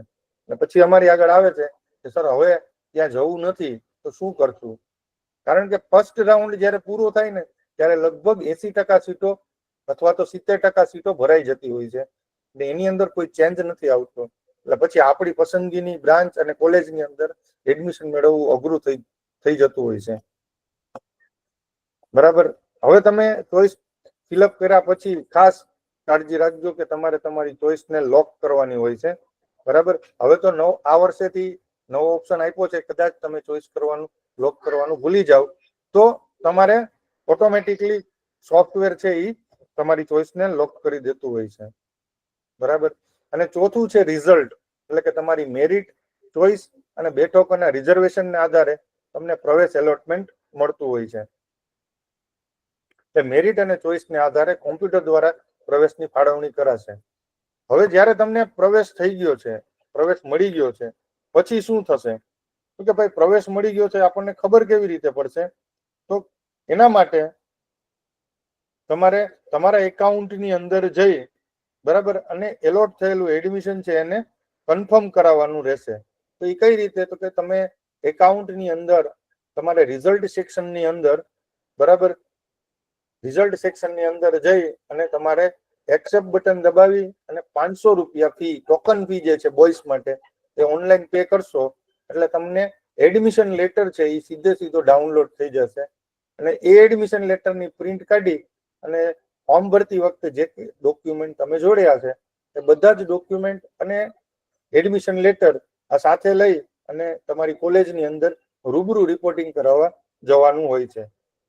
તો આ છે આખી પ્રોસેસ કે ભાઈ તમારે ફોર્મ કઈ રીતે ફિલઅપ કરવાનું, ફોર્મ ભર્યા પછી મેરિટ કેવી રીતે બનશે, મેરિટ બન્યા પછી કોલેજની પસંદગી કે જેને ચોઈસ ફિલિંગ કહે છે એ કેવી રીતે કરવી, ચોઈસ ફિલિંગ પછી રિઝલ્ટ વખતે શું કાળજી રાખવી. ઘણી વખત રિઝલ્ટની અંદર તમને ફક્ત 2 કે 3 દિવસ આપતા હોય છે. તો જો તમે એ સમયગાળામાં ઓનલાઈન એડમિશનની ફી આપણે પે નથી કરતા બરાબર, તો તમારું એડમિશન છે એ આપોઆપ રદ થઈ જતું હોય છે. હવે ગયા જ વર્ષે આ જે સમયગાળો હતો એમાં ખૂબ જ વરસાદ હતો, એને કારણે ઘણી જગ્યાએ બરાબર કે નેટવર્કના પ્રોબ્લેમ હતા, એને કારણે ઘણા બધા છોકરાઓને એલોટમેન્ટ થઈ ગયા પછી ફી ભરી શક્યા નહીં અને એને કારણે એને પહેલા રાઉન્ડમાં એડમિશન નહોતું મળ્યું. એટલે ખાસ કાળજી રાખજો કે એડમિશન એલોટ થયા પછી એને કન્ફર્મ કરાવવું ખૂબ જ જરૂરી છે. હવે કોઈ પણ કારણોસર તમારે પ્રવેશ રદ કરવો હોય તો એના માટે પણ તમને 2 દિવસ આપતા હોય છે. કે ઘણી વખત એવું થાય કે ભાઈ આપણે એડમિશન નથી લેવું તો પણ એ પણ તમારા એકાઉન્ટની અંદરથી તમે ઓનલાઈન પ્રવેશ કેન્સલ કરાવતા હોય છે. હવે છે રીસપ્લિંગ. ભાઈ રીસપ્લિંગની અંદર એટલે કે ભાઈ પ્રથમ રાઉન્ડમાં મને એડમિશન નથી મળેલ બરાબર, અથવા મારે જોઈતી બ્રાન્ચમાં એડમિશન નથી મળ્યું તો મારે શું કરવું? તો ભાઈ પ્રથમ રાઉન્ડમાં તમને ભલે તમારી પસંદગીની કોલેજ અથવા તો બ્રાન્ચમાં એડમિશન નથી મળ્યું પણ જે જગ્યાએ મળ્યું છે ત્યાં પણ જો લેવું હોય તો એડમિશન કન્ફર્મ કરાવ્યા પછી તમારે બીજા રાઉન્ડ માટે રીસપ્લિંગ કરાવવું પડે. એટલે એનો પાછો ટાઈમ ટેબલ આવશે કે ભાઈ સેકન્ડ રાઉન્ડનું રીસપ્લિંગ છે એ આ તારીખથી આ તારીખની અંદર કરાવી શકશો. એ પણ ઓનલાઈન પ્રોસેસ જ છે, પણ એની અંદર ખાસ એ કાળજી રાખવાની હોય કે તમારે જે 2 કે 3 કોલેજ અથવા બ્રાન્ચમાં જવું છે એટલા જ પૂરતી ચોઈસ ફિલિંગ કરવાની હોય છે. રીસપ્લિંગની અંદર એવી લોકોમાં ગેરસમજ હોય કે રીસપ્લિંગ કરાવશું તો આપણું પહેલાનું એડમિશન છે એ ચાલ્યું જાય છે, પણ એવું નથી. રીસપ્લિંગની અંદર તમને એડમિશન જે છે જે બ્રાન્ચમાં અત્યારે મળેલ છે એને બદલે તમારે બીજી કોઈ બ્રાન્ચમાં અથવા કોલેજમાં જવું છે, તમે એ જ કોલેજની પસંદગી રાખશો તો તમારું એડમિશન છે એ આપોઆપ તમને એડમિશન, ધારો કે હું એક્ઝામ્પલથી તમને સમજાવવાની કોશિશ કરું, તમારે GP Rajkot government polytechnic Rajkot મિકેનિકલમાં એડમિશન મળ્યું છે 3 નંબરની ચોઈસ ઉપર, પણ મારે અમદાવાદ સરકારી પોલિટેકનિકમાં જોતું હતું, બરાબર. તો હું શું કરીશ કે અત્યારે જે મને મળેલ છે પહેલા રાઉન્ડનું એડમિશન રાજકોટનું, એ એડમિશન કન્ફર્મ કરાવીશ અને પછી રિસપ્લિંગમાં જઈશ. તો રિસપ્લિંગની અંદર ફક્ત એક જ કોલેજ હું નાખીશ કે સરકારી પોલિટેકનિક અમદાવાદ મિકેનિકલ બ્રાન્ચ. હવે જો મને બીજા રાઉન્ડના અંતે અમદાવાદ એડમિશન મળશે તો મારું એડમિશન છે એ ઓટોમેટિક ટ્રાન્સફર થઈ જશે વિથ ફી, એટલે કે પૈસા સાથે મારું એડમિશન ટ્રાન્સફર થઈ જશે. અને જો મને અમદાવાદ એડમિશન નહીં મળે તો મારું રાજકોટનું એડમિશન છે એ ચાલુ રહેશે. તો આવી રીતે રિસપ્લિંગ થતું હોય છે, બરાબર. હવે અહીંયા તમને સ્ક્રીન ઉપર હું તમને જે અમારી વેબસાઇટ છે, બરાબર, એના ઉપર ઘણી વખત તમને કંઈ પણ મૂંઝવણ હોય અને પ્રશ્ન પૂછવા હોય તો ઈમેલ એડ્રેસ છે અને એક હેલ્પલાઇન નંબર છે, બરાબર. તમે નોંધી શકો છો. મારા નંબર પણ આપણા ગ્રુપની અંદર પણ છે, વોટ્સઅપ ગ્રુપની અંદર, મને પણ તમે કોલ કરી શકો છો, બરાબર. આભાર. Thank you very much. Thank you Jayeshbhai, ડિટેલમાં તમે વાત કરી. સો આપણે હવે અત્યારે સેશન ઓપન કરીએ છીએ. જે વિદ્યાર્થીઓ વાલીઓ જોડાયેલા છે એમને પ્રશ્નો હોય તો આપણે ત્રણેય ફેકલ્ટી જે છે, યોગેશભાઈ એનિમલ હસબન્ડરીની એના વિશેની વાત કરી હતી, ચેતનભાઈએ એગ્રીકલ્ચર અને એના રિલેટેડ કોર્સિસની વાત કરી હતી, અને જયેશભાઈએ એન્જિનિયરિંગના કોર્સિસની વાત કરી હતી. તો કોઈ પણ પ્રશ્ન પૂછવા હોય તો આપણે એને ઓપન કરીએ છીએ.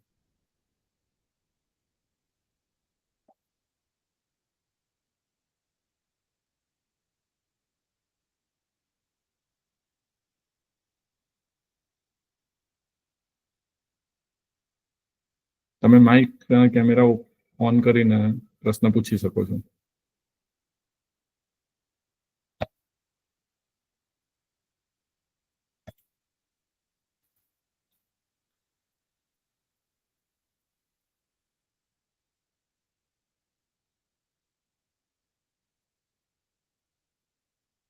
છે કોઈ પ્રશ્નો નથી મિત્રો?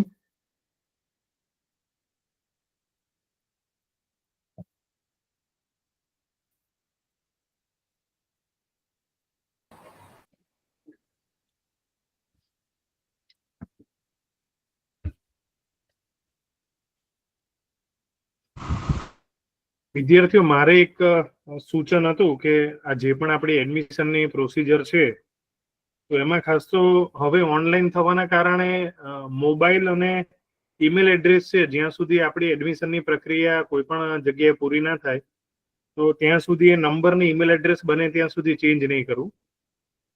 અને બીજી વસ્તુ એ છે કે એગ્રીકલ્ચર હશે કે વેટનરીમાં જે આપણા ડિપ્લોમા એનિમલ હસબન્ડરીના કોર્સ છે, તો એમાં એકવાર સપોઝ તમને કોલેજનું એલોટમેન્ટ થયું કે ભાઈ આ કોલેજમાં તમારું નામ આવી ગયું છે, તો એનો મોબાઈલ ઉપર કોઈ મેસેજ કે અપડેટ નહીં આવે.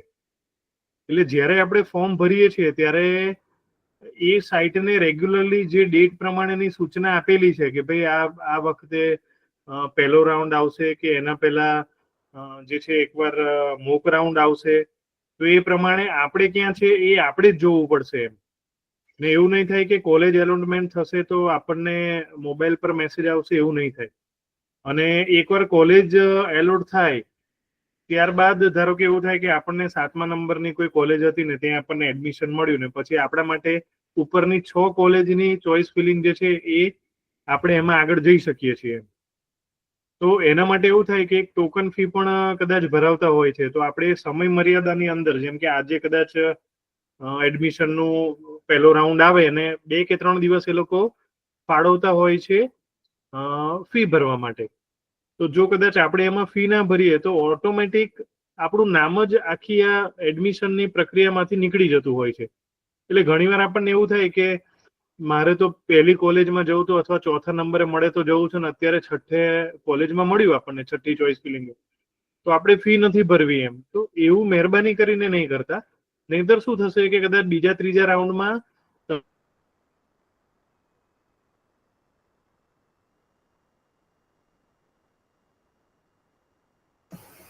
મારો અવાજ નથી આવી રહ્યો યોગેશભાઈ, કદાચ આખી એડમિશનની network. પ્રક્રિયામાંથી નીકળી જતા હોઈએ છીએ. એટલે આ વસ્તુ જે છે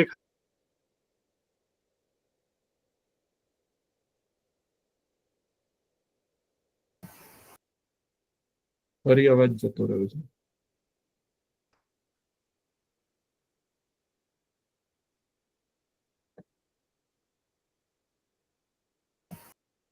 એક યોગેશભાઈ વાત કરી રહ્યા હતા કે અવાજ ઓલમોસ્ટ કમ્પ્લીટ થઈ ગઈ હતી એમની વાત જે કહેવાનું હતું એ. Done done done. બીજા કોઈ વિદ્યાર્થીઓને કોઈ પ્રશ્નો? એક ગ્રુપમાં જે પ્રશ્ન આવેલો છે પહેલા એ હું મૂકી રહ્યો છું જયેશભાઈ.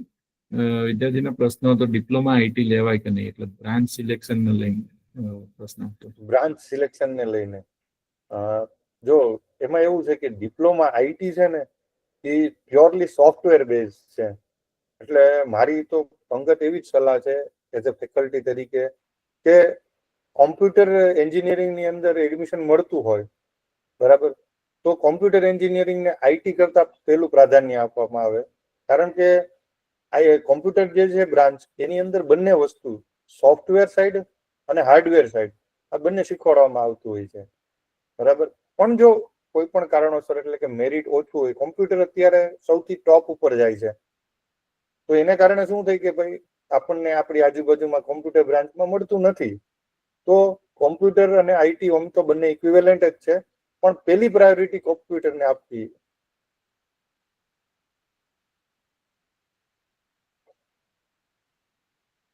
સાહેબ એક થોડો ડિટેલ પ્રશ્ન છે. સેમી કન્ડક્ટર ને સંલગ્ન હોય એવો કયો ડિપ્લોમા કોર્સ કરાય? ઈસી માં જવાય? વધારે તમને વધારે ખ્યાલ છે. એક છોકરાનો આજ સવારે જ મેસેજ હતો કે સાહેબ સેમી કન્ડક્ટર ને ડિપેન્ડન્ટ હોય એવો કનેક્ટર કયો કોર્સ કરાય ડિપ્લોમા? હા, એટલે જો અત્યારે છે ને આ વર્ષથી ઇલેક્ટ્રોનિક અને કોમ્યુનિકેશન એટલે કે ઈસી એની ડિમાન્ડ જોવા મળે છે. અને એનું કારણ છે કે આપણે અહીંયા ગુજરાતની અંદર સેમિકન્ડક્ટરનો પ્લાન્ટ આવે છે બરાબર. અને એના માટે ઇલેક્ટ્રોનિક્સ અને કોમ્યુનિકેશન સૌથી સારામાં સારું રહે, જેને આપણે ઈસી તરીકે ઓળખતા હોય છે, ડિપ્લોમા ઇન ઈસી બરાબર. તો ડિપ્લોમા ઇન ઈસી નું ફ્યુચર સારું જ છે. અને આવનારા વર્ષોમાં સેમિકન્ડક્ટર ની રિક્વાયરમેન્ટ હોવાના કારણે વધારે સારી એવી ઓપોર્ચ્યુનિટી મળી રહેશે. એટલે એના માટે સેમિકન્ડક્ટર ફિલ્ડમાં જવું હોય તો ડિપ્લોમા ઈસી બરાબર રહેશે.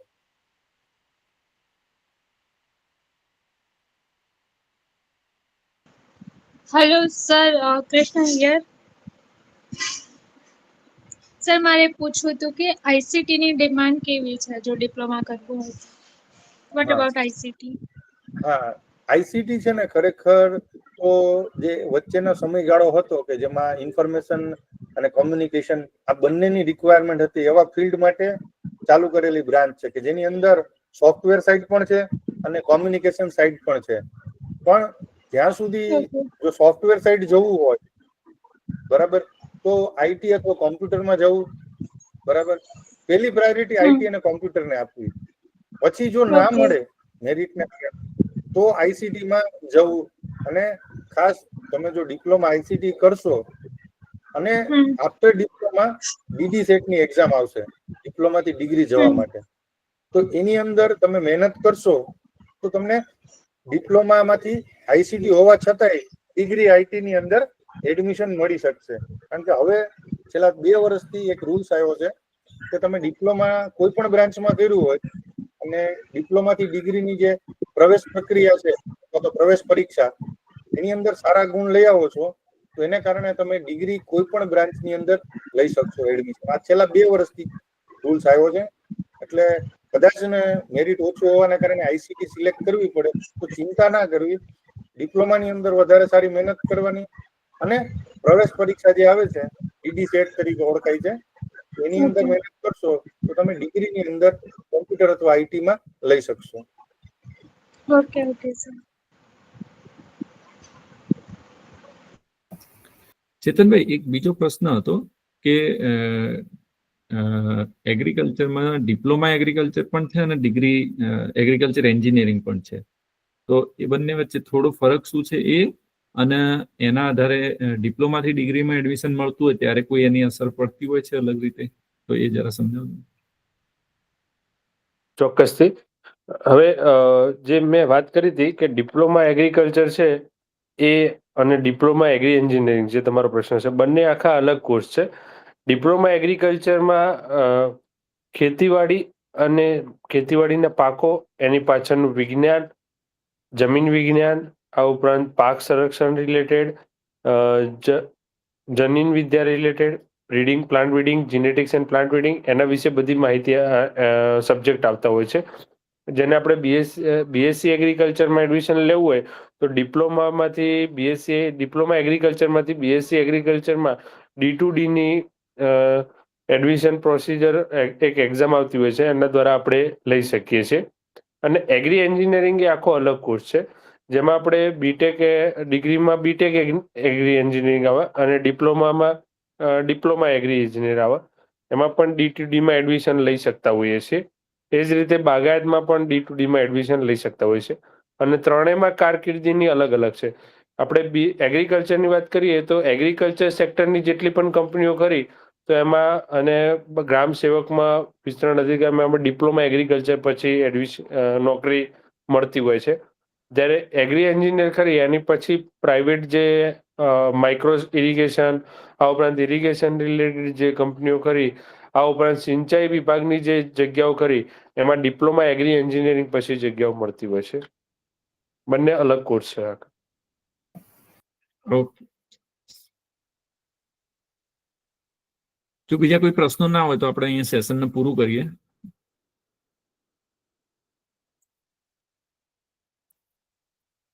ઓકે. સો ત્રણેય ફેકલ્ટીઝનો આભાર. ઘણો સારો એવો ગોવિંદભાઈ, એક સમય મિનિટ હતો. આપને યસ વચ્ચેથી રોકું યસ છું. યસ, ચોક્કસ ચોક્કસ. એક ગ્રુપમાં વોટ્સએપમાં મેસેજ છે કે ડિપ્લોમા એનિમલ હસબન્ડરીમાં સેલરી કેટલી હોય, એવો એક ક્વેશ્ચન છે. મેં જસ્ટ અત્યારે જોયો, એટલે ચોક્કસ ચોક્કસ. હા, મારે જરા કેવું છે કે એમાં 12,000 થી લઈને 50,000 રૂપિયા પર મંથ સુધીની સેલરી છે.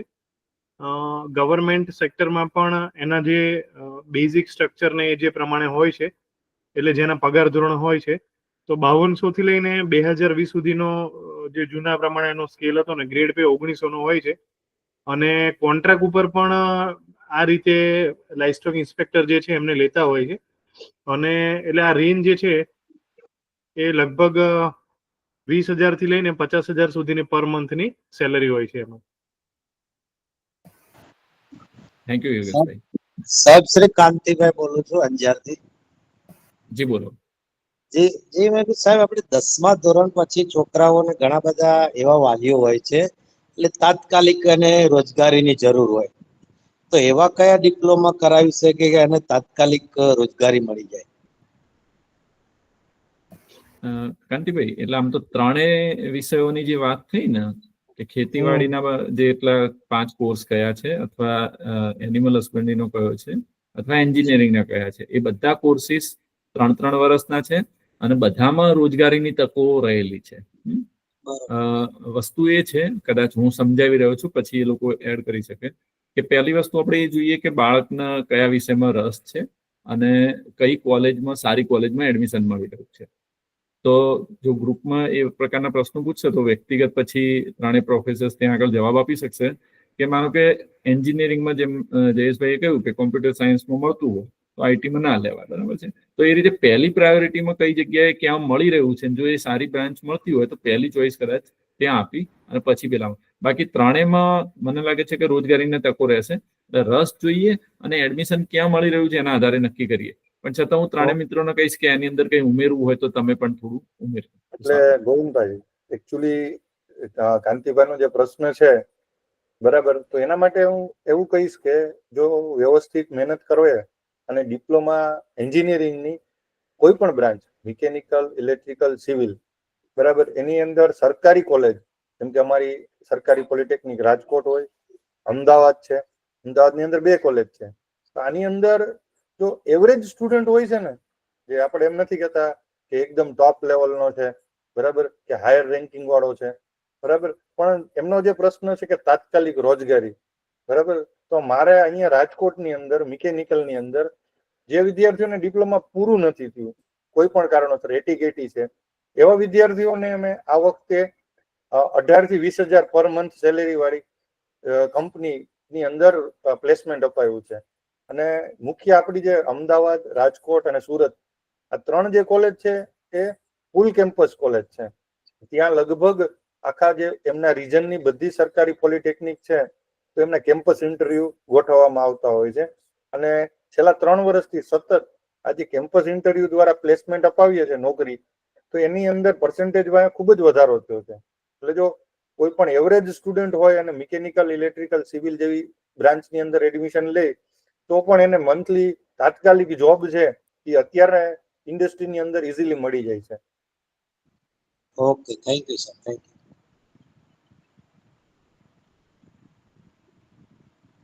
ઓકે, સો ત્રણેય મિત્રોનો ખૂબ ખૂબ આભાર. બહુ જ સરસ ડિટેલમાં આપણે ચર્ચા કરી અને પ્રશ્નો જે વાલીઓના હતા એ મોટાભાગે આ જ હતા.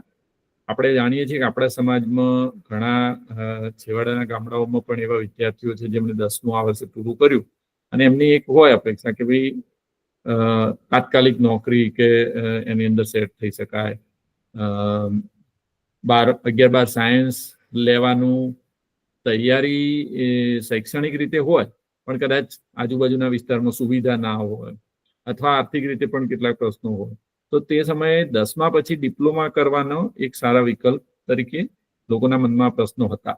એટલે જ્યારથી આપણે આ કાર્યક્રમની વાતો ચાલુ કરી ત્યારથી બહુ બધા પ્રશ્નો આવ્યા હતા કે 10મા પછી ડિપ્લોમા વિશેનું માર્ગદર્શન પણ આપવું. એમાંથી શરૂઆતમાં ડિપ્લોમા એન્જિનિયરિંગના પ્રશ્નો વધારે આવ્યા હતા અને પછી જ્યારે આપણે એના ઉપર ચર્ચાઓ કરી તો બીજા 2 કોર્સીસ વિશેની પણ માહિતી ચેતનભાઈની, યોગેશભાઈની બધા જોડેથી મળી. તો આજે આપણે ત્રણેય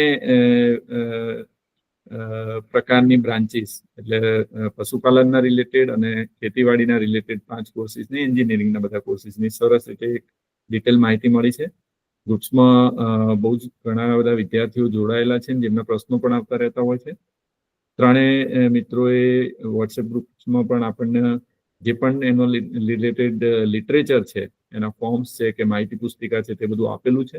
કોઈ પણ વધારે પ્રશ્ન હોય તો ગ્રુપ્સમાં પૂછી શકાય છે અથવા આપણે જ્યારે આ લિંક શેર કરી ત્યારે કેટલાક નંબર્સ આપેલા છે એ નંબર ઉપર જો તમે પ્રશ્નો પૂછશો તો ત્રણેય ફેકલ્ટીઝને આપણે એ પ્રશ્નોથી પહોંચાડી અને એનું યોગ્ય માર્ગદર્શન મળે એવી વ્યવસ્થા ગોઠવી શકીશું. બધાનો આભાર, થેન્ક યુ અને આશા રાખીએ છીએ કે આ કાર્યક્રમ બધાના ઉપયોગી થશે. થેન્ક યુ જયેશભાઈ, ચેતનભાઈ, યોગેશભાઈ, થેન્ક યુ. વેલકમ. હમણાં આપણે ક્લોઝ કર્યું.